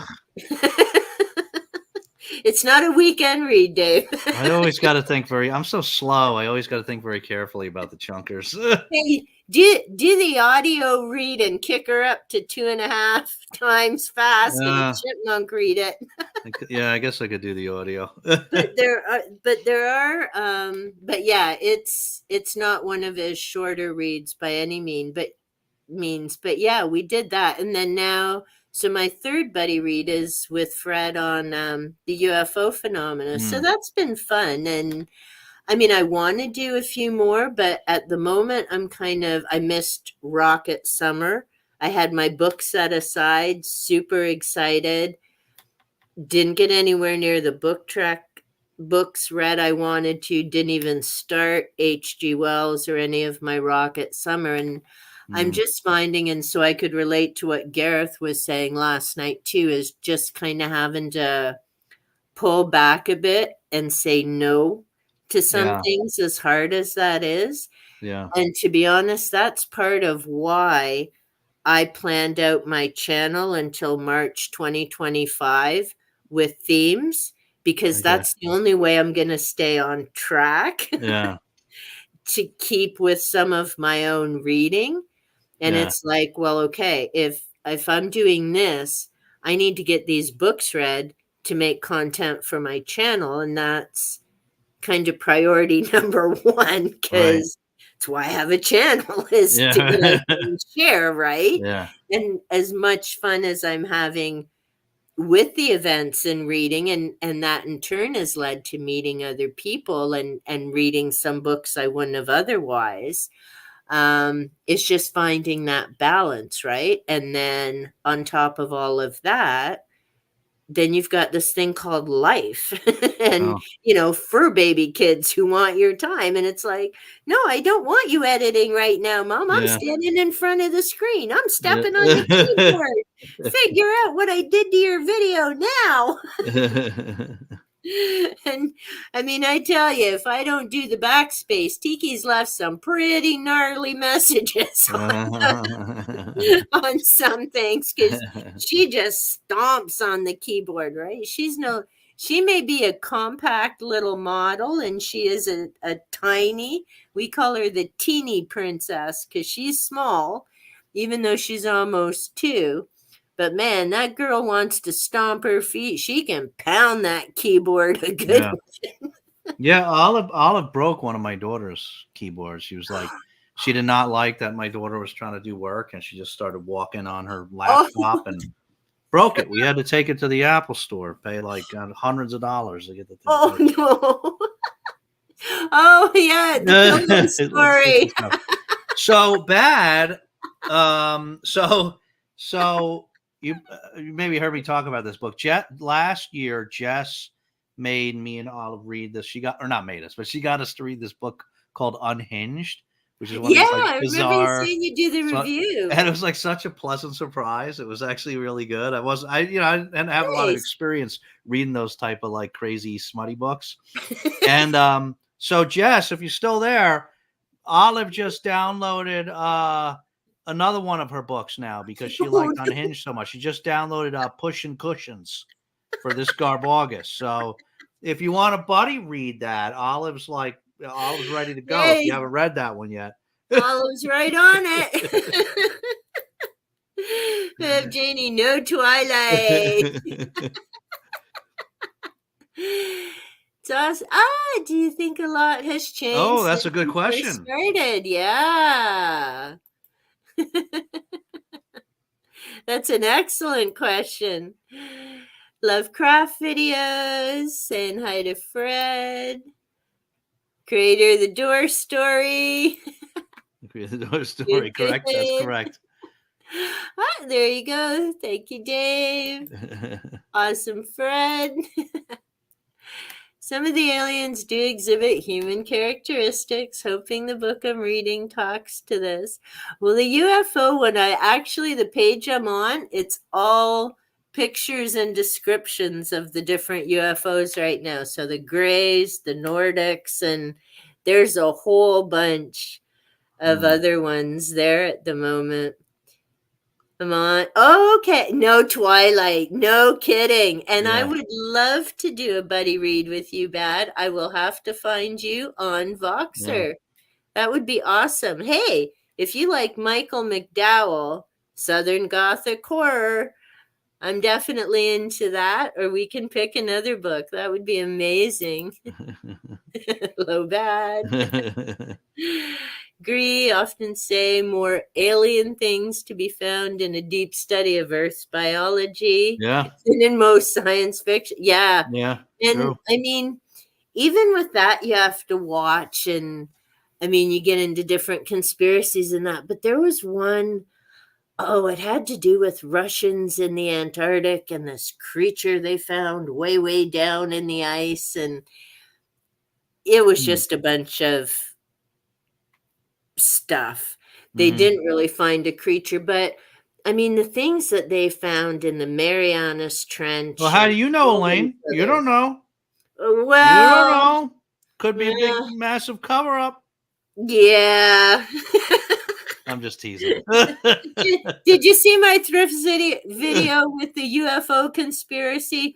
Ooh, is it really? Yeah. We'll see. Now, does that mean I trust the government? Hell no, I'm not stupid. But on the other hand, and maybe it's because some of my experience working in social services, there's a reason that you can't talk about some things. Right. And especially with the military, when it comes to their safety and security, it isn't that it's a conspiracy or, ooh, we're not going to tell you because they're not going to tell you because people's lives are on the line. Yeah. Like, hello, Yeah. why is that so hard to understand? And they're not going to put up a freaking neon light going, hey, developing high top secret aircraft right here. Come see. Yeah. No. Yeah. Like, no. It was a Canadian official, right? That was like one of the most famous alien Dumbasses. alien no, no, no, alien I mean, if you believe them, whistleblowers. Wasn't that a big Oh, alien official? I should know the name. I mean, Because he I was he was just read it. a high He was government in the guy. government, Yeah. and I can't remember what position. He's come up in a couple of the books. Name's not ringing a bell, and it's not that we have some of the brightest crayons in the box in our government either. Like, don't get me wrong, we got some real cuckoo cuckoos, but there's something about this guy, and he didn't sound too credible as I was reading it. He had some like the out there kind of theories. Yeah, now you're gonna make me.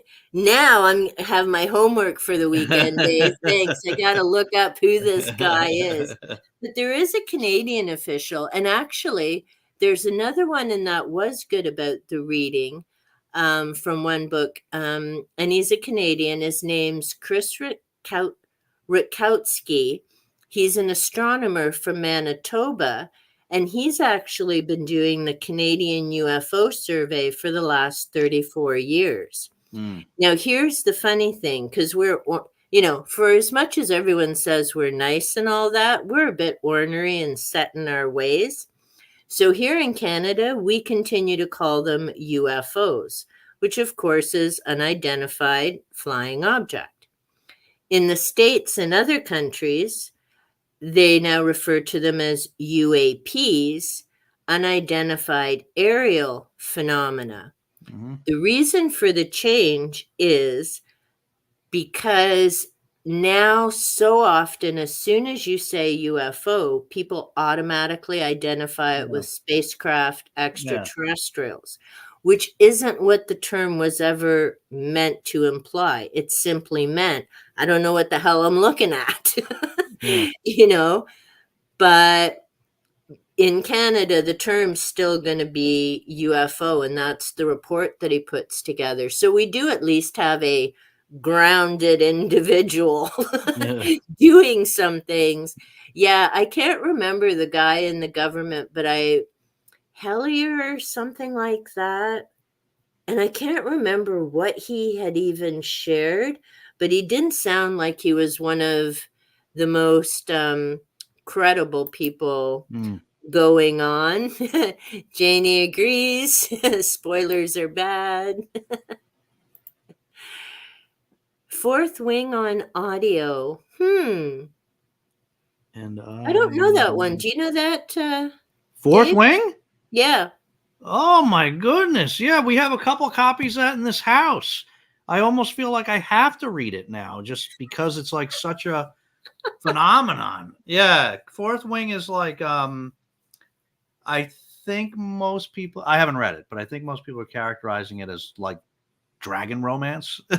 So Oh, okay. there's Now I'm dragons. curious. It's supposed to be pretty spicy. And yeah, it's like all the rage right now. Okay, gotta write that down. Yeah, there's a second one out now. I forget what the second one is.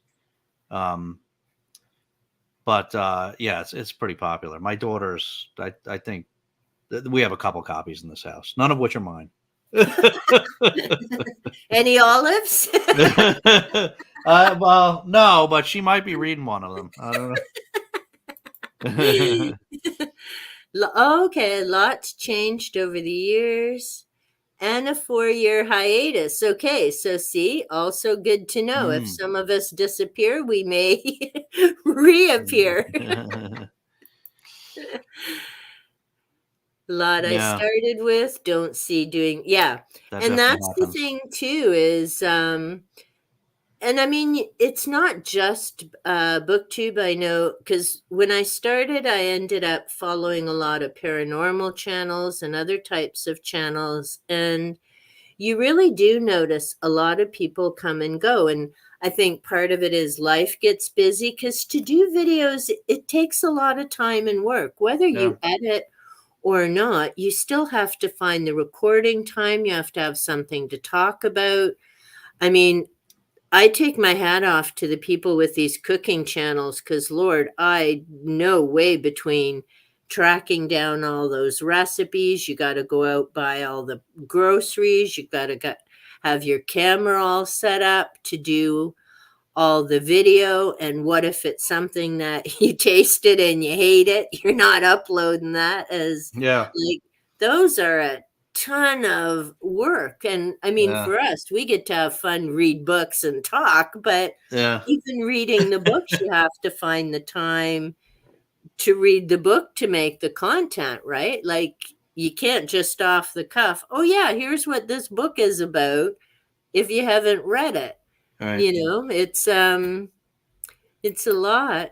Oh, there. Janie loves Buddy Reads as well. What Yeah, others are thinking while we're reading. Yeah, and I'll be honest, as much as I don't miss the bullshit in politics from work, in the education system, I miss talking to the students about reading the books and yeah, watching them get excited about reading a book or a character, or our big knock 'em out, drag out debates about What do you mean Twilight's a vampire series? That's not a vampire. Klaus is a vampire. He's a jerk, but he's a vampire. Yeah. And Dracula's a vampire. So, yep, and Bad's still with us. Fourth Wing was good.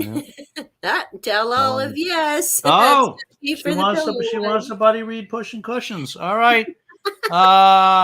What's that?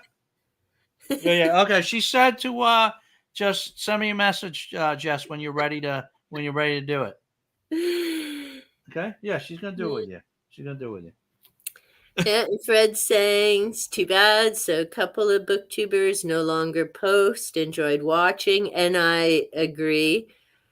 Appreciate that they posted it all. Yeah, and I Yeah. mean, again, right? Could be life. I mean, sadly, we have lost some amazing booktubers in the last couple of years. I know from some of the different events, and just recently, different people we've lost. So, those people, you know, their Yeah. channels are still up as memorials, but there won't be new things there.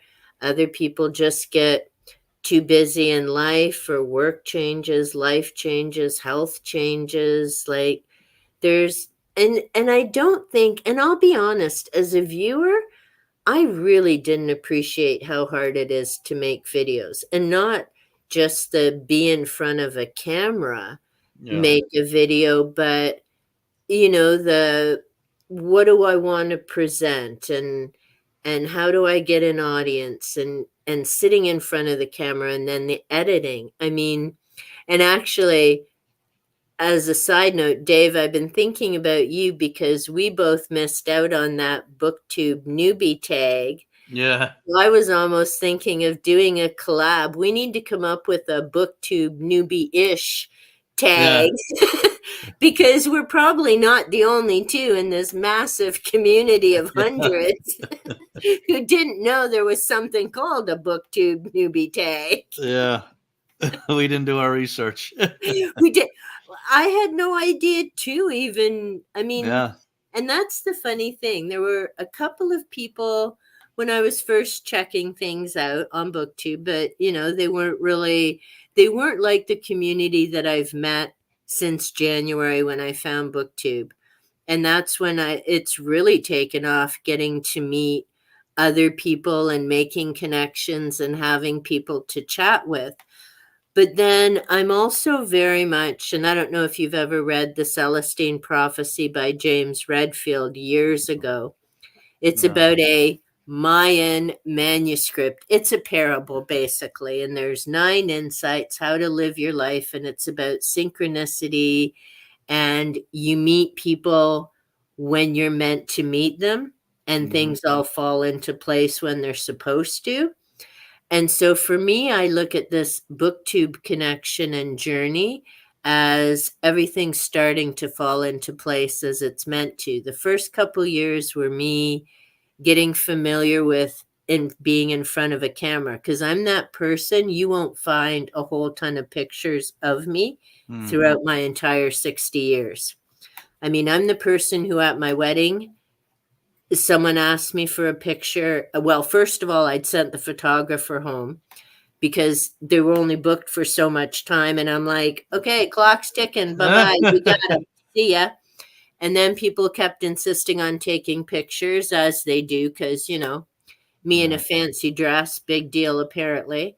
And I'm like, I've had enough. And someone's like, come on, smile for me. So I just stuck out my tongue. So here I am in my fancy hat, amazing silk gown, sticking out my tongue because I don't do pictures. Yeah. And now here I am doing video. Yeah. And why am I doing it? Because I didn't have enough smarts with editing to make an AI and never appear on camera. Here I am. It's Yeah. it's all of those. You just never know. Ah, good book. Audio is incredible. Fourth Wing. Janie's sad that so many have given Yeah. up. Are you giving that Oh, goblin away? you like the goblet? You like the Oh, goblet? It's like a fourth wing goblet almost, right? That's amazing. It's Yeah. a dragon. I like this goblet because nobody knows what I'm drinking in here. So one of my There you go. Well, and see, and bad. This glows in the dark, but I won't be in the dark so you can see it. And I'm drinking cranberry grape with water. And yes, I do have my cookies. We never did get to the cookies. Oh no. Uh-oh, you see she perked up. I don't know if she heard you through my earphone here. Olive, did you hear cookies?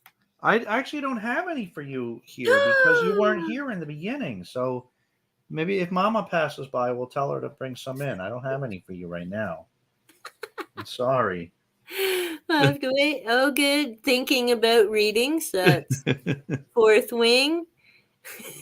Agent. She's a well-rounded girl. Pushing cushions. Yeah. Yeah. You want in, Janie? We're doing a group read, apparently. Ryan Graves, Ryan Navy Graves. guy. Oh, maybe. Followed what he had to say. Possibly. Oh, and Diane's got another one. David Grush. He's a U.S. guy, I think. Is he? David Grush, right? I think he was the one that did some recent testimony, I think.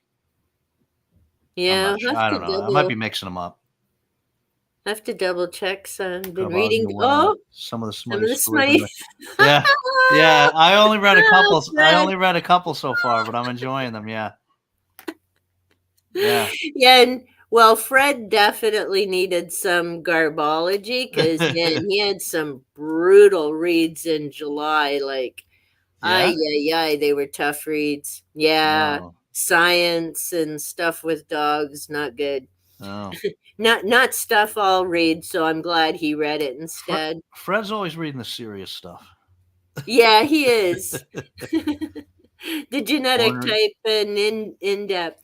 Ornery Canadians. Maybe it's like how you haven't been truly insulted until a polite Southerner. It's funny.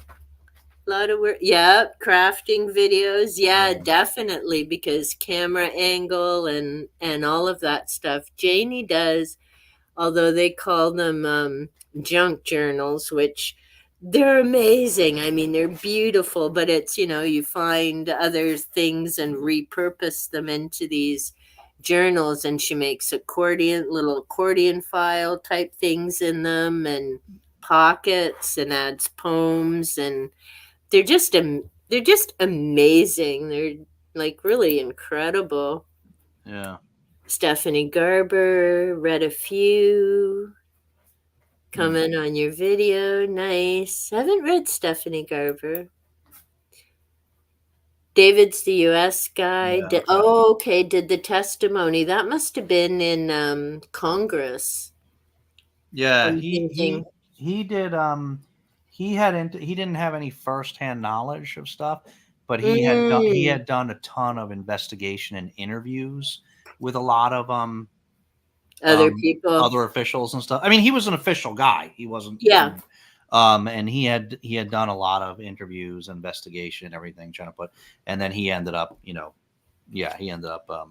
guess, whistleblowing, giving some testimony in Congress. Yeah, it seems to be the new term. When I grew up, you were a rat. Now they call them whistleblowers. Yeah. These young pups and their different terminology, right? Now you don't have references, you get vetted. You're not a rat, you're a whistleblower. You got a whole web thing called WikiLeaks, and it's like wild. It's like, can't keep up with all these terms. Oh, we had Once Upon a Broken Heart, finished the trilogy, made a secret Prince Art's journal. Oh, nice. For my niece for her birthday. Awesome. And I'm sure she probably will. Like I say, Janie does such an amazing job with these journals. Thanks, Diane. So She'll love cool. it. I'm Yep, sure I she'll. agree. She will. As the villain for sure. Oh, okay. The doll is amazing. Goblet's amazing. And Yeah. we're caught up, which is good. But hey, yeah, so even with the, and Gareth didn't show up. He's mad at me because I slammed him for not emailing me back. Yeah, I think he's sulking. He feels he wasn't invited. He would have been, but he had to answer. I can't invite him if I don't talk to him.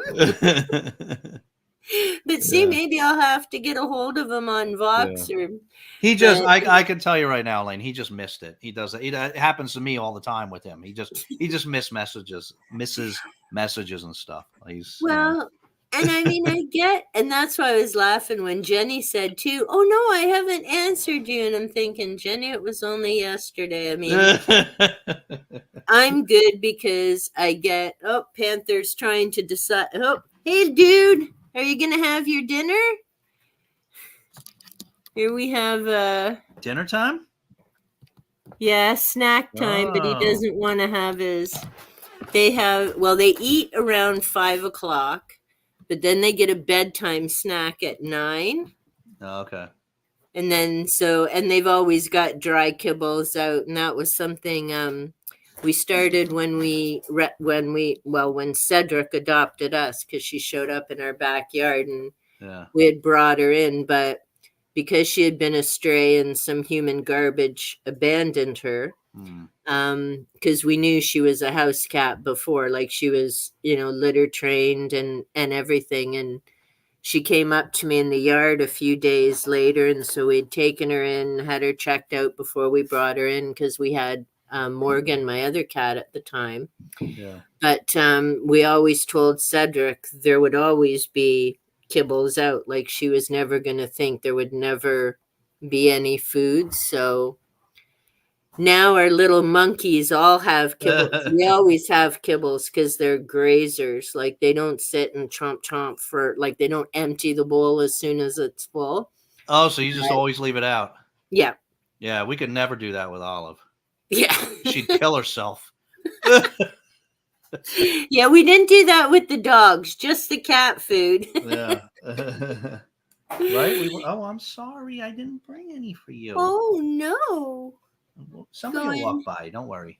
Daddy. You see her? She's really. Now,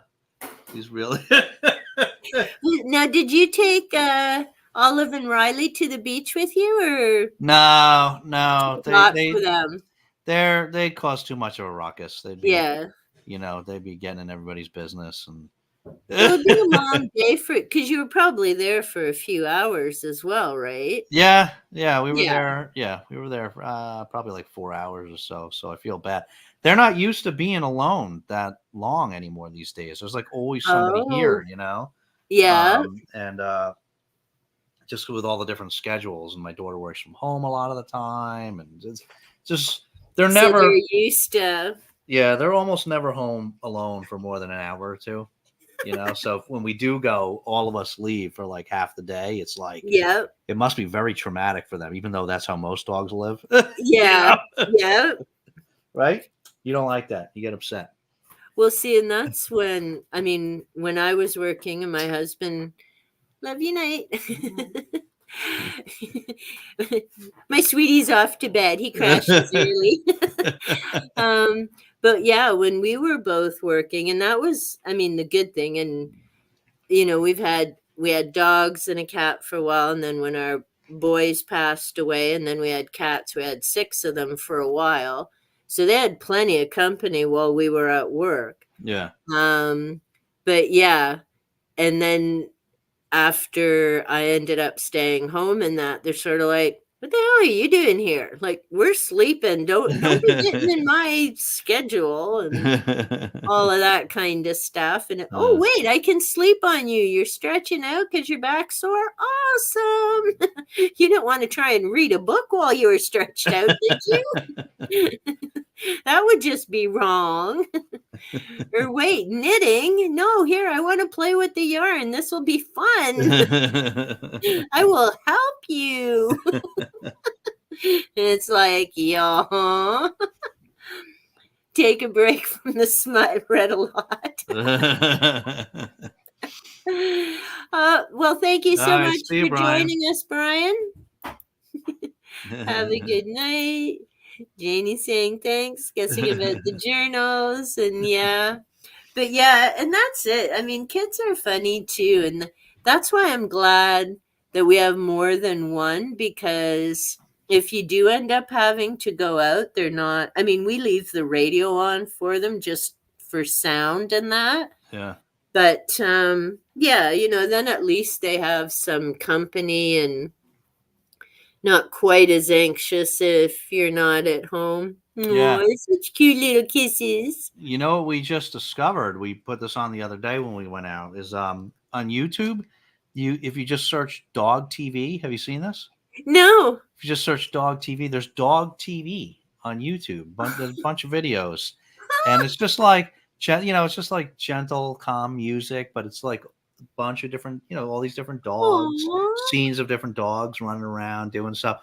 I took a little video. I actually got to post it on Instagram still, or do a short of it because Olive loves it. She's mesmerized by this dog TV. Is she? Yeah, I got a little video of just me and her just sitting in the chair Oh, upstairs, just watching dog TV.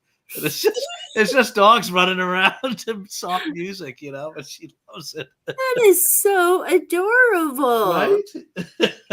No, it's funny because, like, my husband reads on his tablet, and well, he does everything on his tablet. He reads, he plays games, watches videos and stuff.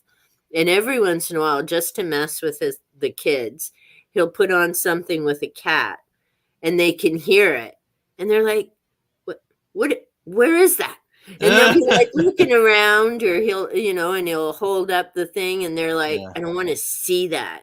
You're cheating on me. Like, turn yeah. that off." You should try. I'm sure I didn't search it, but I'm sure they got cat TV too on They YouTube. probably You should do. look it up. You should search. What's going on, man? What What's do you going on? think, Tiki? She's the coffee table. Who am I kidding? Rarely can I put coffee there. It's the cat table because they stretch out on it constantly. But she's just laying on the other side of me here, like, what are you doing sitting in my chair, Mom? I'd like to be like, maybe sitting there soon. Is that pretty much her chair? No, it's everybody's chair. I get to borrow it once in a while. Oh, And when I'm not in it, the other three kind of decide to hop in. Oh, we're going to be losing Fred as well. It's been a fun night. Ooh, early start tomorrow. We'll enjoy. Have a great oh, weekend. thanks, Fred. Thanks so much for popping by. And then Janie and Diane saying goodnight to Fred. I just realized, do you know it's been almost 2 hours? Oh yeah. Hey, Elaine, time flies when you're having fun, And again, never got to those 10 questions I keep sending. Yeah. It's a good live stream when you never get to the topics. That's what Gareth Hey, and I always say. Believe it or not, Gareth and I, there's always there's always at least one topic. yeah. We always have topics going in. We usually don't get to them. If we do, we only get to one, but we usually don't get to them. But that's good, right? That means you have a good conversation. People are engaged and, everybody's having a good time. But see, and that's it, right? And I started out with the 10 questions thinking, well, this will be a way to get the conversation going. Yeah. And it's funny. I've had Ven and I've had you, and then Enzo was UFOs. So I think I've just had 2 booktubers with me so far, and then I'm gonna have Ven and Noah with me in a couple of weeks. Ven's Book Corner and the Bookworm. And there's no way we're getting to the 10 questions on that one. They call themselves the Chaos Gremlins for a reason, and they're freaking hilarious. But there is no way we're getting to the 10 questions through that live stream. But like this one, I think it's great because, I mean, we've talked about books, we've talked about a variety of subjects. Our viewers have enjoyed it and have been engaged, asking questions, sharing comments. And to me, that's kind of the good sign of a live stream, right? Yeah, I'm almost absolutely. thinking if I have to get to the questions, I'm doing something wrong because we don't have anything else to talk about. Oh, Diane's gonna head out as well. All Good night, right. Diane. Thanks, Diane. See ya. Oh, ferrets, they're hysterical. I bet they are.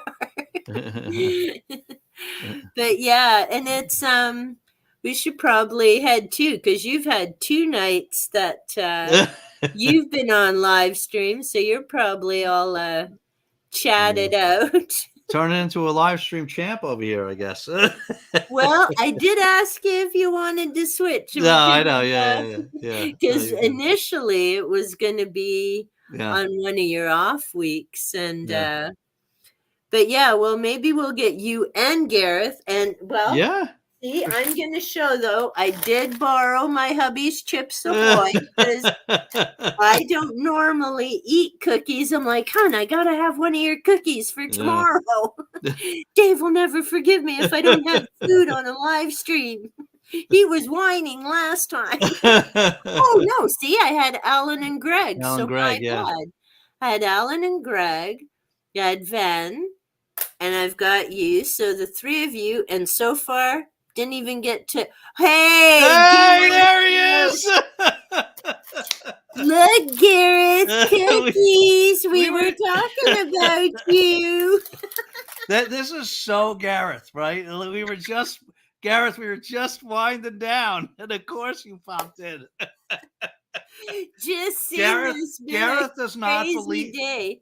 Gareth does not believe in any live stream not going at least 3 hours. Yeah. He was like, "What? No, they can't. I gotta get in here." Well, let's see if oh, I can't find him. Gareth, I know I have your email. There we go.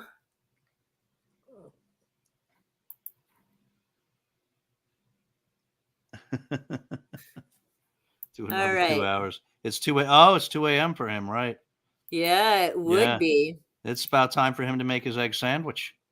Okay, Gareth, I don't want any complaining. I sent you an invite, man. So you're going to have to forgive me.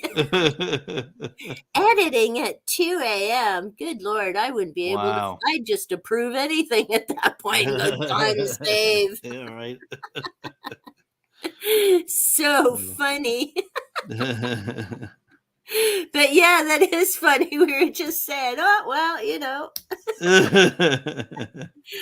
But yeah, I do think it's great that one of these days we'll get to the questions, and I think, but actually, you know what? We did cover some of it because one of the questions I had for people is, what would you suggest to new YouTubers? Yeah, Because it is hard, and I mean, I can understand where Jenny's coming from too, of just nerves of being in front and starting and all of that, right? And yeah. then you never like I couldn't believe when Pat said what happened to her with her video book chat with Pat. I'm like, Oh, the holy hate? crikey. Yeah. Yeah, I'm yeah, like, what is up with that? yeah, Like, for and especially being new and taking the risk of putting yourself out there and yeah, then people behave like that to you on your first video. I'm like, why? yeah. Like, it's just Oh, was that? I didn't realize that was her. That was her first. Thank you. Not all at once. Not all at once. Thanks. Thank you. Somebody brought her a. Aw, she got us treaties. You okay? You okay? You got to slow down, Bubs. You ate it Oh, too fast. You ate it too fast. You all right? Sit up. Sit up. Sit up. yeah, I agree, Gareth. It was terrible that And especially for a first video, like, I can't even imagine. Like, thank goodness she had, I didn't. people to reach out to and Yeah, support her. Like, wow. I didn't realize that was her first video that happened. That's Yeah. awesome. Wow. No, I mean, well, it may have been her second, but I mean, because she did her BookTube newbie tag. I didn't know her at the time or had seen it. I just know she was commenting about it. And I'm pretty sure it was her second one. Hey, Gareth, check your email, man.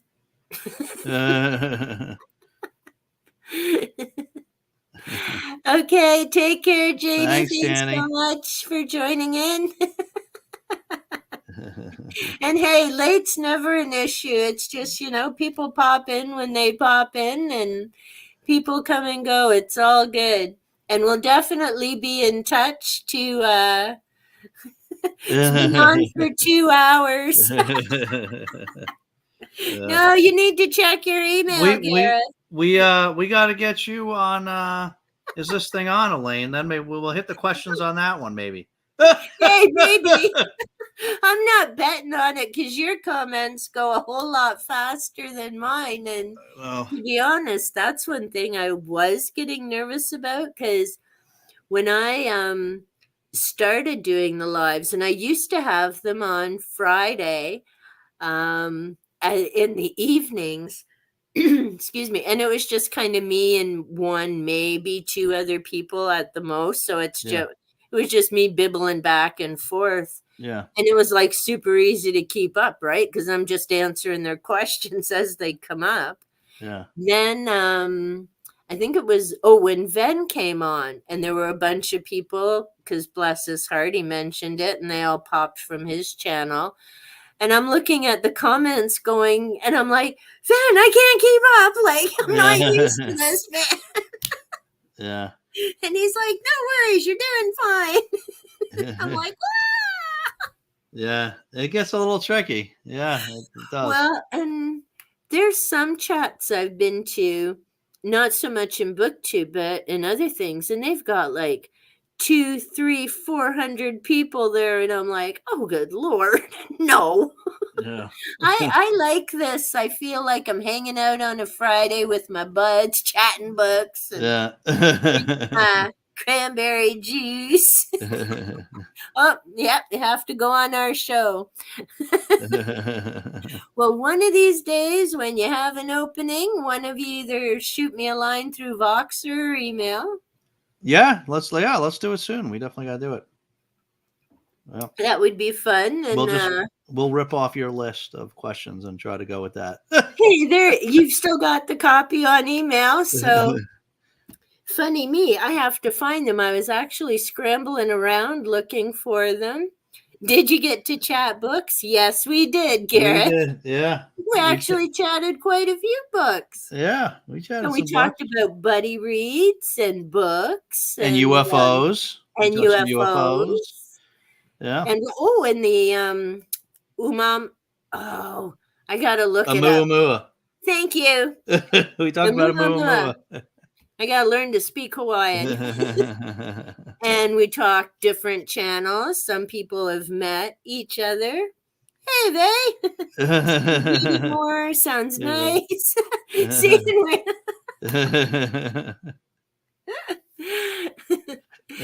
But yeah, so we did get a chance to talk about books and a number of other things, but yeah.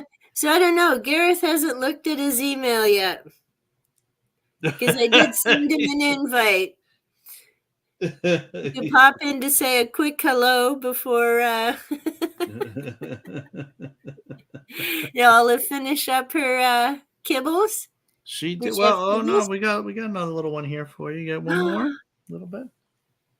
Yeah, you got one more. She was waiting so patiently for those, right? Yeah, you were. You were doing a good job waiting. So sweet. You were doing a good job, right? Trying to see my email. It's really slow. a.m. It's probably really tired over there, Garrett. Yeah. He's too focused on his egg sandwich right now, I think. Yeah, I can't even imagine. Oh, I'm not stressed. okay. Well, man, you got to put some clothes on. I need to know what you were editing. You don't want to know. Too funny. You I don't don't want to know. know. Was he doing Garbaugust? He is. So yeah, he might have been reading some smut in his undies. I don't Oh, know. see? Now we'll know if he actually goes back and watches, because remember all those nice things we said about him earlier? Yeah. We're not going to tell you what it was, Gareth. You're going to have to listen back. There'll be a pop quiz. Poor Gareth. But hey, my husband will be happy. He gets all his cookies because I never did break into them. Yeah. That's actually good for my waistline that I didn't break into any cookies. I had clothes on. Oh!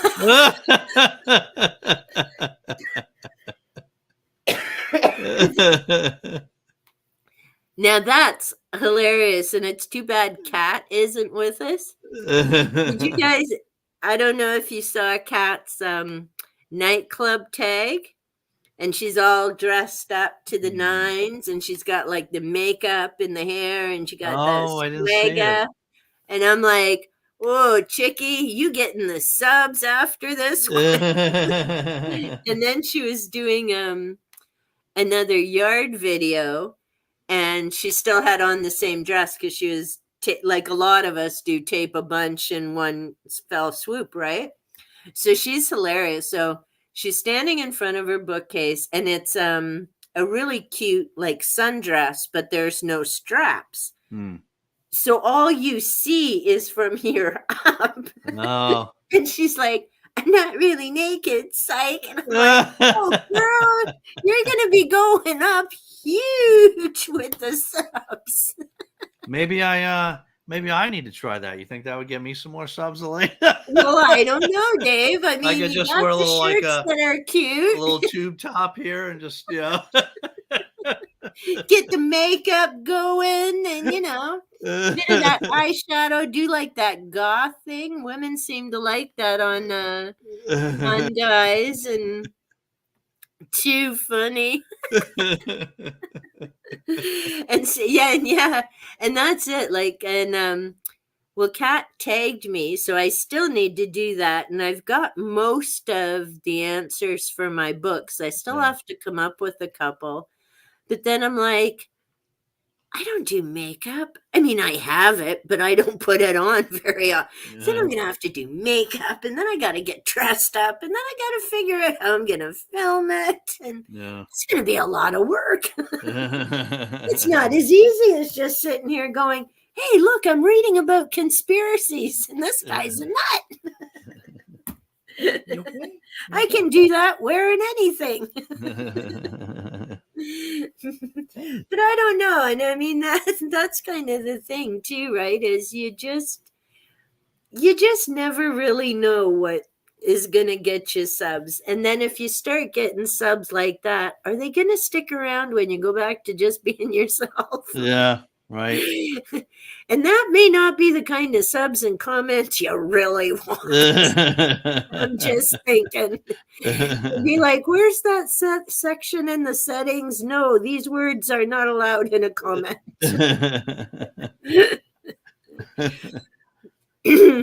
So I don't know. I'll just keep plugging along in my little weeny corner of cyber where I'm very happy. Yeah. And so far, no Hey. keyboard warriors have wandered in. So, I mean, eventually I'm touching wood, but Yeah. I mean, eventually I know some dumbass will show up. But that's why I've got my keyboard warrior journal. Step away from the keyboard and just journal what you'd like to do to them. Yeah. And then you rip up the pages so there's no proof. So you've had nothing negative yet, huh? So far, not yet. Okay. Surprisingly, I've had one person unsub because they got PO'd about something I said, and I think it's hilarious, but Yeah. it was just funny because, yeah, it just was. But they didn't leave a rude comment. They just left. And I mean, that's fine. I'd rather you did that than make an ass out of yourself. Hmm. But I also figure that if that day comes and, it's not anything over, I don't care what they say about me. I mean, I've worked in social services, I've worked in schools. You'd have to work pretty hard to come up with a name I haven't been called yet. Yeah. And that's not a challenge. It's just, I've pretty much heard it all. And I mean, it was funny because even at work, there would be other coworkers like, why aren't you losing your mind about that? And I'm like, why? Yeah. So they can feel powerful because, ooh, they called me a name. So what? You know? Yeah.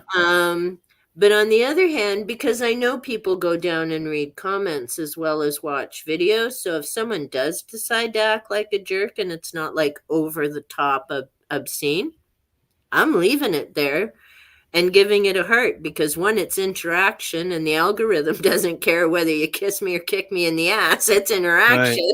Right. That's getting me out there to more viewers. Right. But I also want people to see what that individual is like. Because the other thing that I've noticed, and again, this isn't in BookTube, it's come up between paranormal and some other stuff, is people will say one thing under one video or on their own channel. Then you watch them comment on other channels, and it's like, ooh, you sly dog. Hmm. Look at you lying through your teeth. Yeah. And I'm like, why don't other people notice this? And part of it's because they don't all read the comments. But then the other part is people just don't pay attention. Right. And it's like, look at you sounding all nice and buddy buddy, and then over here you're like talking all kinds of crap about people, and it's like, really? Yeah. Like, I don't get people like that. I mean, for me with the keyboard warrior thing, it's more because that's not who I want to be. But in my journal, I can vent because I really think it is better to get it out than stuff it in, because I think people who stuff end up getting sick, right? Yeah. But you need to release that in a healthy way, not lashing out on a keyboard or making a recording that's really inappropriate. Oh, are you ready for this? Look who's here. Hello, You got Hello. dressed. fully clothed. Yay! Yeah, I mean, Clothes. he's lying. He doesn't have pants on. Well, I don't have, Take I don't care, have, Jeannie. I don't have socks on. Hold on. Now, see, last night your kitty was walking behind you on the. I Yeah, didn't even know you had a kitty. yeah. She's been in a few videos. There's one of my videos has got her as the thumbnail. I can't remember which video it is, but Really? yeah. It's just one of those because I tend to most of my thumbnails are just like auto generated, and there was one that Yeah, had Rosie that's in it. what I I thought, do. oh, yeah. So I'm not clever enough to do fancy ones like Dave. Dave's really Well, fancy. Dave's are like. No, mine I do auto generated. The odd time I'll do something in Canva, but I can't do them anywhere near as or like Pat for Rocket Summer. Oh There's yeah, no Yeah, yeah. she way has I'd good never ones. pull That was that off. good. Yeah. Yeah, those are And good.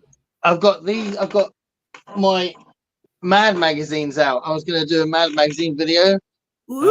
Oh, so I had them out earlier. So, dum, dum. Is anyone watching this? Is this like this has been going on for 2 I think everybody left because we said No, we were signing off. according to my thing, there's still 4 people here. 4 Oh. people? So we've had There a we few go. people who have checked out. We've had people checking in and out, and They're yeah, like, and if now that here guy's we are. going on, I'm off. That's what they said. I'm going to do one, Dave. That's what they said. Well, and see, I haven't eaten them, but I had to borrow my hubby's cookies because I don't normally eat cookies. Look, oh, Twix. Twix. Twix. I want. Do you not know what Twix are? Oh, me? Yeah. Yeah, I know what Twix is. Oh, Twix are good. I was gonna say, Dave, Yeah. come on. I didn't know they had Twix. Ideal for 2 a.m. That didn't seem like Gareth's kind of cookie. He's got all the strange things I've never heard of before. Those other Yeah, ones, you get those Twixes, last don't you? night looked good. I think Twixes are English, though, aren't they? Aren't they? Are Not they? now. See, I'm surprised you'd like Twix. Those are a wafer. No, these aren't wafers. This biscuit. It's like a Biscuit caramel. Yeah, caramel Wait. biscuit with chocolate on them. I wonder if your version is the same. Yeah, it looks like it is. Yeah, I think it probably Yeah. is. And they're double thingies. These are very small. These are like mini ones, but I don't know, everything gets smaller, doesn't it? As you get older. They're like little logs, right? With chocolate Yeah. covered caramel and yeah. Yeah. Yeah, but it's a biscuit in the center. I brought a wafer. I brought wafer cookie today. Ooh, Nice. Chocolate covered wafer cookie. look at that. Awesome.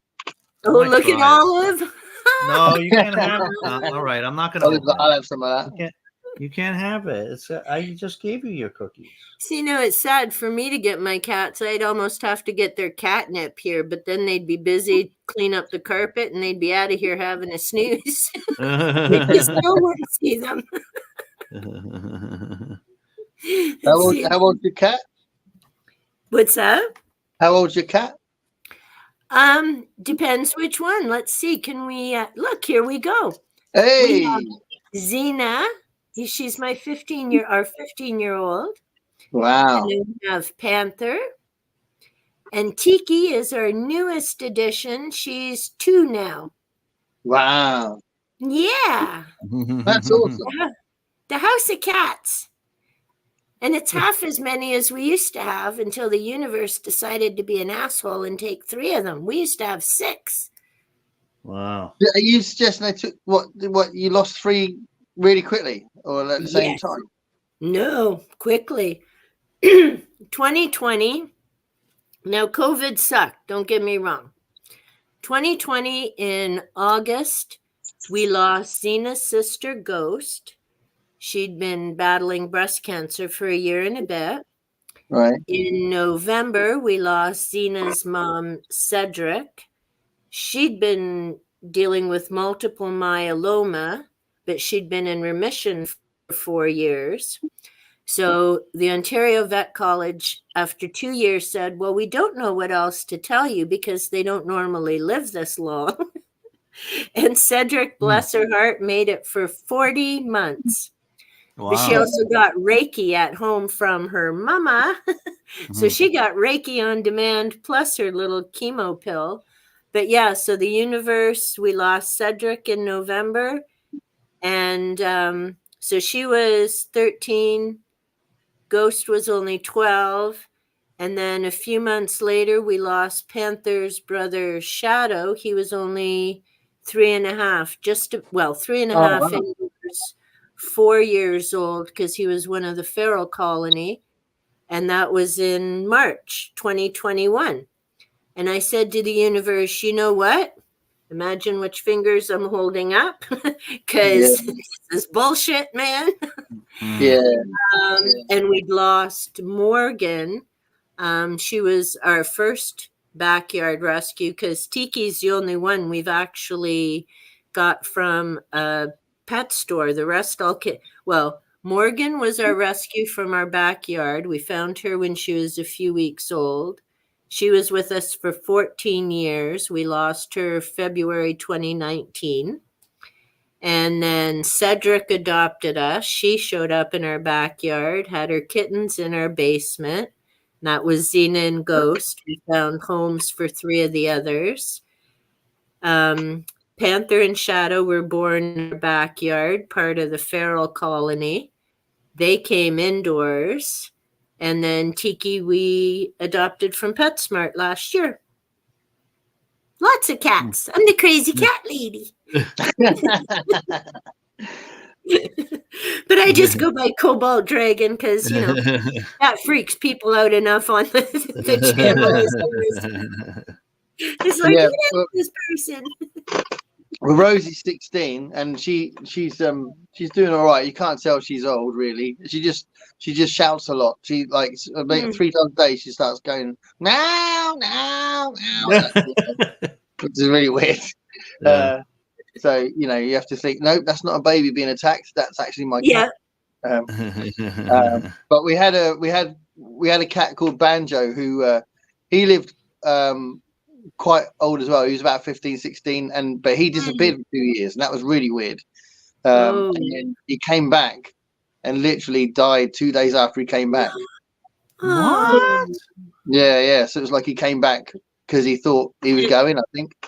So he came back to the house, and I really loved Banjo. He was a really lovely cat. Where do you think he was all that time? I don't know. Yeah, that'd be hard. 2 years. We wondered where he went. We thought we'd lost him. Yeah. Wow. But he was such a gorgeous cat. He used to play fetch. Yeah, and for a while we lived in an attic flat, and he kept falling off the balcony. Oh my God.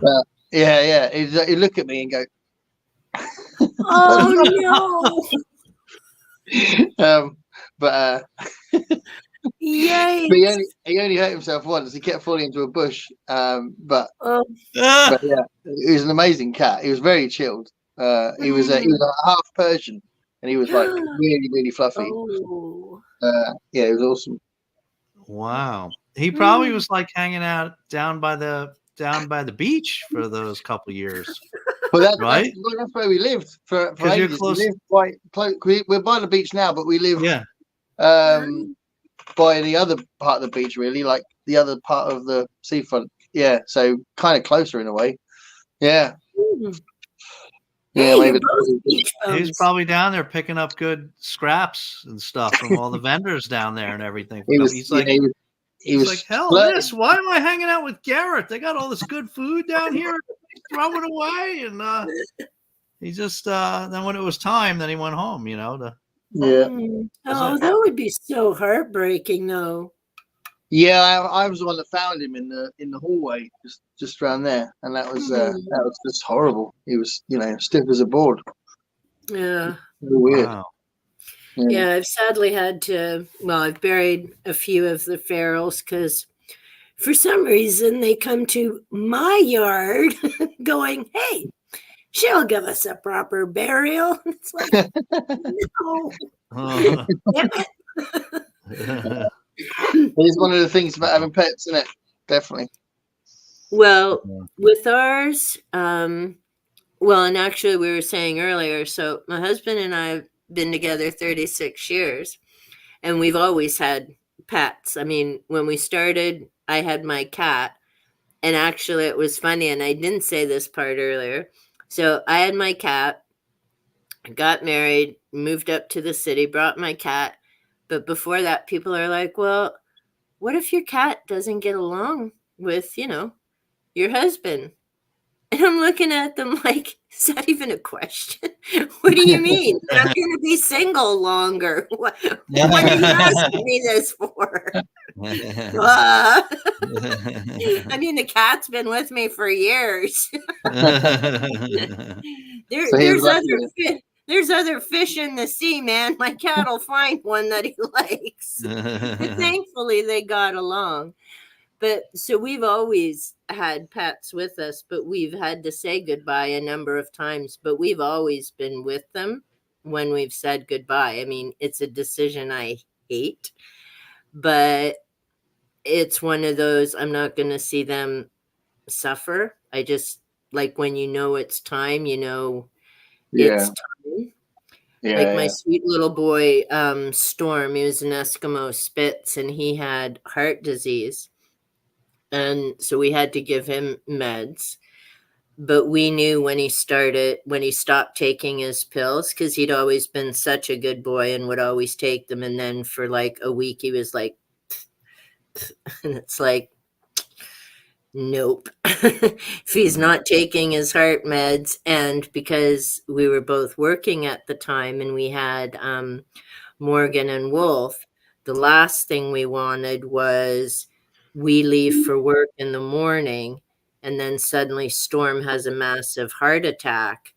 And then what happens to Wolf and Morgan? Like, they're going to be traumatized for hours. So yeah, we've always been with them and said goodbye, and it's always brutal, but with with Morgan, we definitely knew it was 100% the right time. It was like a shit February 15th rainy cold day in southwestern Ontario when we took her. And on the way home, I was thinking Wolf and Storm were already gone, and my other boy, Cass. So I figured they'd be there to meet her.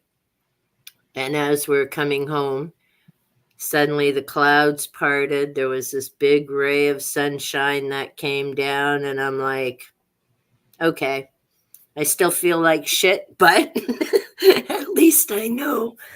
At least I know she's with them, and as much as I don't like not having her here, at least I know she's in good company with the others, so makes it a little bit easier. Mm-hmm. I know not everyone believes in an afterlife and that, but hey, gets me through the day, so I'm sticking with it. Everyone else has to do what they need to do. Yeah. But yeah, which I still need to finish The God Delusion. But I've been kind of, actually, Gareth, we were talking about that too, about being the overbooked. I'd done a video a little while ago about, because you were saying yesterday with so many different things and trying to keep up, right? And Yeah. I've Yeah. been Yeah. doing the same. Is I wanted to do Rocket Summer and never got to it. Didn't do anywhere near as much of Book Trek as I wanted to. My buckets at the moment are empty. I have to get them organized again. And I've got my little, I've got to get this. Oh, you have to tell Wyndham. When do you do that? That's winter Wyndham, so it'll be December, January, and February. Oh, cool. 3 months. All right. Yeah. Got to write that You down. can like read one book in 3 months.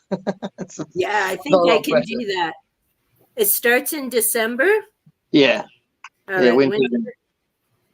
So what I need to do, because Dave, bless his heart, we had done a chat a while ago. And so I made a list of all the book events that I kind of do or would be interested in doing. Yeah. So That's good. that way I can start planning ahead and put some of the books aside, so then I can kind of relax. I was thinking earlier when I was on the train of doing a video called My Bookish Calendar, and then just talking about which months I'm going to do certain kinds of books. Yeah. Because I've decided that every February from now on, for Scott, I'm just going to read fantasy in February. Oh, nice. Huh. Yeah. So, because he did the February fantasy stories, I can't remember what it's called. I think it's February fantasy stories. And obviously with Becky, I think to be fair, it might have been more of a Becky thing than a Scott thing, but they did it together, and it's just another way of honoring Scott, really. So and also because it's a good excuse to make sure I get some fantasy read, because I keep ignoring it. So every February I'll read fantasy. So I'm going to do that. Nice. So I'll be saying that on my channel at some point. I've said it on your channel first, but yeah. You heard it here first, people. Right. Hey, announcement. You have to be up, but yeah. Lois, allergies. Hey, Constance, how are you? We've been here so long, we got people coming back. I I'm never going to do March of the Mammoths because I'd rather do Shorty September than March of the Mammoths. Ah, no, I can't wait till March. Blackwater. Oh yeah, that Like, sounds good. I mean, it's mammoth, but I don't want to wait till March. See, that's where I find the book events get difficult because Yeah. I'll find a book and it's like, oh, I want Yeah, to but read it. you could just read the first one in there for Shorty September. Dave, I've waited 40 years to finish it. When I start that sucker, it's going to be like The Handmaid's Tale. I'm finishing that sucker. Maybe not that night like I did with The Handmaid's Tale. That was crazy. I stayed up until like 1:30 because I had to know how it ended. Yeah. And then I read it the second time so I could do our book buddy read, which actually was a good thing because getting through it once, and I still haven't decided if I'm going to read the second book. I know my library has it. I'm just not sure if right now, on top of everything else that I have, one, if it would fit in, and two, if I really need to read where things went. Do you know what I mean? It was that ending part, kind of told you about the past, and I don't really know where it would. And it's sort of like this, and I've never read 2001: A Space Odyssey, Arthur C. Clarke. I've seen the movie, but I've never read the book. But in my last thrift store, Go Crazy Shop, I actually found a part 2 that was supposed to have answered a number of the questions. So I'm thinking, do I need to read 2001? Do I But there just was need a to sequel watch the film as well. movie? 2010, that was called. Yeah. Yeah. Oh. Yeah, Yeah, I I don't just got that book, so I'll have Yeah. to see. I've only read one Arthur C. Clarke book. I've read a couple of short stories, but I've read one novel, and I thought it was really good. It's the other really famous one. Oh God, what's it Childhood's called? End. Yeah, Childhood's End. Yeah, which is really good actually. I was surprised Is it? because when I was younger, I wasn't a big fan of the short stories, so I didn't bother reading anymore. But the Childhood's End is really good. May have to check that out because, yeah, I haven't really read Clark. When I was younger, loved Asimov, Right. the short stories and the collections. I like Stephen King's short story collections. And I actually, most of his books I liked. Well, Tommy Knockers don't like the dog thing, but Cat's right. You can't trust King with dogs. It's just not a good going in deal with him sometimes. And we were saying earlier, Cujo, okay, that's a no-brainer. You know it's not going good for the dog in that It's a story. good book, But though. It's a good book. it is, and I read it, and see, this is the thing about being old. I read all his stuff when it first came out. Some of you weren't even a twinkle in the pappy's eye when I was reading King. But his later stuff's good as well. So he's still got it. He's still got it. Yeah, well, I read Mr. Mercedes, but I haven't read the other parts of that series yet. And I just got Needful Things. That's my second favorite. Is it? But there's other books ahead of that, isn't there? Needful Things. What do you mean by ahead of that? Like, is it kind of like the Holly books and some of the others? Oh no, Needful Things isn't. I think there's a reference to Needful Things in the Dark Tower. I think, but he wrote Needful Things before he wrote Dark Tower. Needful Things is a separate thing. Okay, so it's kind of like a standalone, like The Shining and all of those. Yeah. Okay. It's quite a long book. But it's totally separate, but it's fantastic. Yeah. It's absolutely fantastic. Oh, I thought that was the collection of short stories. No. No. It's about a man who completely manipulates an entire town by letting them buy what they want, what their wildest dreams, sort of like what they want the most, and it's fantastic. He completely sets them off against each other. It's really, really good. Kind of like Fantasy Island with Ricardo Montalban, but on a bigger scale. Yeah, that kind of thing. Yeah. Constance is saying the positronic man. Okay, I'll look that up. Yeah, I haven't heard of I don't think I haven't have heard either. of that one. But yeah, well, and with King, I just read, and again, these were thrift store finds a while back. The Dark Half, although I'd seen the movie years ago, and the Dark Half, the movie actually followed fairly close. That's the Dark Half is one of the next Vote for the King video things. You know, I'm going to put up 3 books and ask people to choose one. The Dark Half is one of them. I haven't read it yet, so that's one of them. Okay, And that would have appeared by now, but I've moved it back because I filmed a video today. So that's going to come appear later on in the week. But I filmed a video today, so that's appearing in about. It's actually a good read. Yeah, that's good. Yeah, no, I've heard it's really good. And that was when he was really struggling with his own addictions, wasn't he, when he wrote that? Might have been. Oh, there we go. Asimov. Positronic Man's Asimov. Oh, that's Asimov. Oh, okay. But yeah, they were all around the same time in that too. But yeah, I can't remember what years because he had what was it? He had the car accident, and then that's when all the pills and drugs became a big issue for a while. But he had an alcohol problem before that, didn't he? I'm not sure if he did or if it all related from the car accident. Oh, okay. And then the chronic pain and the medication. He may have, I'm not sure. But I do know that tons of people talk about him, but they don't normally talk about him. They talk about his books. It's not actually, they refer back to some of the things. Oh, he was writing this when this happened. But without context, it's easy to get those sort of things mixed up unless someone did an actual thing about him. And I've read some of his books about writing, but he's not really written an autobiography yet, has he? I don't think so. But I'm not sure on that. I don't think he has, though. No, he's written about 3 books on writing, and there's a really good one called Bare Bones, which is like a sort of like a book-sized interview with him, which is really good. But yeah, but he's writing. He's talking mostly about his writing now in that. Yeah, well, and part of it could be, and I mean that's the hard thing for some of these people too, right? Is everything about their life is out there for everybody, right? And some of it they kind of, and that's why sometimes when some of them do have issues with addictions or whatnot, it doesn't always come out initially.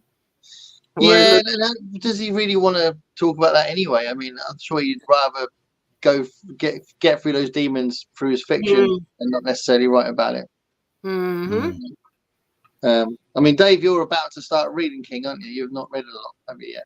Yeah, no, I've only read some of Night Shift, and I read that short one, Elevation. So, yeah, I'm gonna try to start getting into them a little bit. But really, Elevation. I've got Elevation. It's supposed to be really bad, Elevation. So yeah, it's not that great. Yeah. So I haven't read that one yet. So I can still say I like all his books that I've read because I just read that one honestly because it was so short. But his short stories, there's some of them are great. So yeah.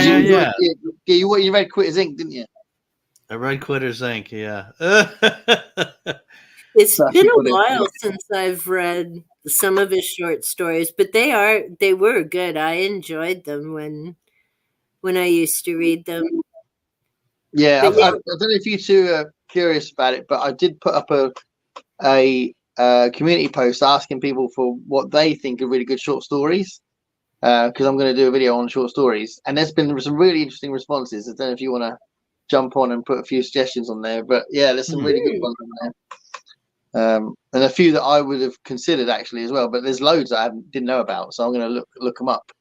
Of just Stephen King, though? No, any short stories by anyone. Any. Is that what made you read The Nose today? I've had that on me for a while, and that was a really good story. Really good. Yeah, a friend of mine at work said you've got to read this. It's completely mad, and I thought, okay, but is it going to be like drenched in 1836 language? And it's not. It was quite easy to read. I mean, it was a translated piece, but yeah, it was quite easy to read, and yeah, it was absolutely brilliant, really funny and really bizarre. Huh. Yeah, man Okay. wakes up in the morning and he's got no nose,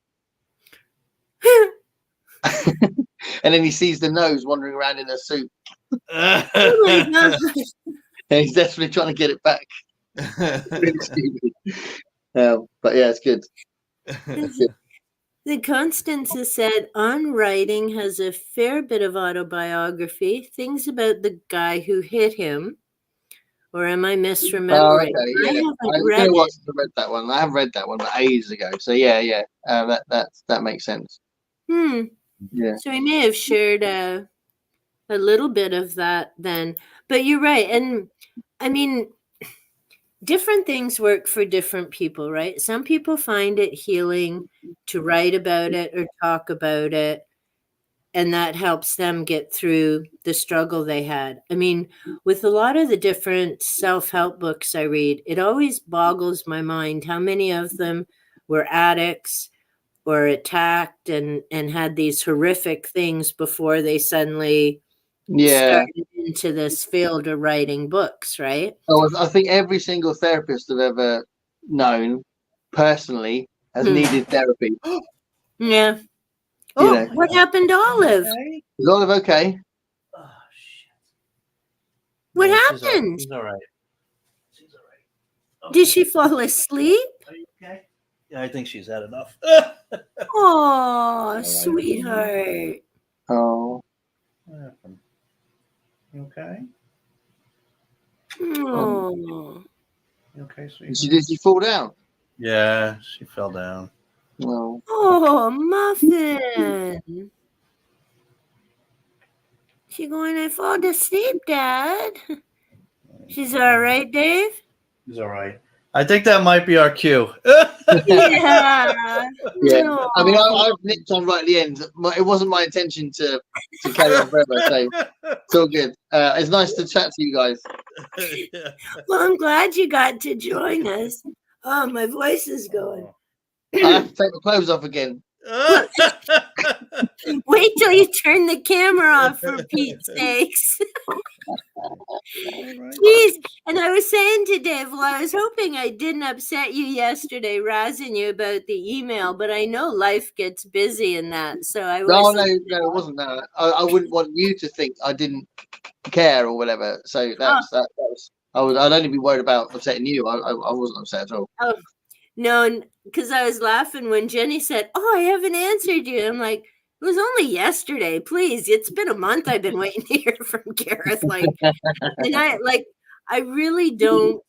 There was a time when that would have sent me over the deep end, but now I've realized. Well, it just doesn't bother me because people get busy, things get going.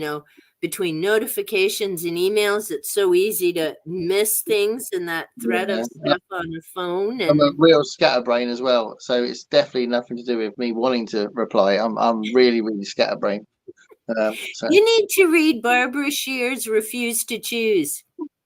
refuse to choose. Okay, I'll look it It's up. an amazing book. I know you've been looking at getting the diagnosis and all of that to see, but Yeah. this book was amazing. And she talks about how sometimes people think they are ADHD, but sometimes it isn't that. And it's just the way that their brain works and having to organize and do things. And she calls them scanners because we get so fascinated and so interested, but we travel here, there, and all over the place, and other people don't get us. We get us, Right. Yeah. but Yeah. we also have to find a system that works for us, Yeah. right? That's why, I mean, I call myself that nerdy girl, whatever, which I am, but I need to have my lists and my charts and things, or I can't function because Yeah. then I'll forget or I get too. I mean, I have 8 books that I'm currently reading at different stages. Some I started last year, but that works for me. But other people, that would drive them crazy, having a book sit there for 8 months that you haven't picked up, and I can just pick it back up again and carry Yeah. on. But Yeah. that's the way it works for me, right? But everyone has to tweak and do things that work for themselves. Yeah. No, you're Right? right. Absolutely right. I'll look it up. I'll look into it. Scanners. Yeah, that's interesting. I I've heard about that before. Yeah. Yeah, I've Refuse to Choose. And I have another one of her books. I haven't read it yet. It's called I Could Do Anything I Wanted to If I Only Knew What That Was. I'm looking forward to that because I'm hoping she can tell me. Yeah. Yeah, I was She's- planning on writing some more stories this summer, but I've not done it. I've got like a week left, so it's not gonna happen. Never mind. Doesn't matter. No, but you've had some pretty, well, both of you have had some pretty big life stuff in the last few months as well. And you need to respect and honor that as well and go through that grieving process. And Dave, you've got the big change with your daughter going. And I mean, those are all huge things, right? Like you got to factor all that stuff in. Yeah. Yeah. Absolutely. Is little Olive okay? Yeah, I think she's all right. I think she's just scared. You startled herself. You okay, right? She's going, Daddy, how'd you let me No. do that? Don't worry. We'll go relax, I promise. Yeah, Dave's never coming on my live again. Dangerous. Good going, Elaine. Thanks a lot. Just my luck. Absolute nightmare. I'm glad I was only on for half an hour. Jesus. That's right. Would have lost a limb or something. No cookies, and my doggy got injured. Yeah, I'm gonna go and put, until you almost killed Olive. This was a really fun chat, Elaine. We had a good time. Right? I'm gonna watch it back in a minute. Right. No, but really, thanks for inviting us. This was good. This was a fun time. Right? Good time. I enjoyed it. Panic now. I'm going to be stressing about Olive. Let me know she's okay because I'm going to be like, oh no. And Gareth, glad you could hop in and join us because, like I said, I did feel bad yesterday, and then I'm like, ooh, maybe I better behave. And I hope he knows I'm joking about yeah, no, don't feel bad. Please don't feel bad. It's all good. All right, now that we're all good and we know Olive's good. And if anyone's still here with us, thanks so much for joining us. And thanks, everyone. Hey, look at this. Almost 3 hours. Is this thing on? I know, and I was gonna say, Dave, we'll try and keep it to an hour because I know. Man, can we talk or can we talk? All right. Thanks so much, everybody. Have a great one. Bye, everyone. Bye.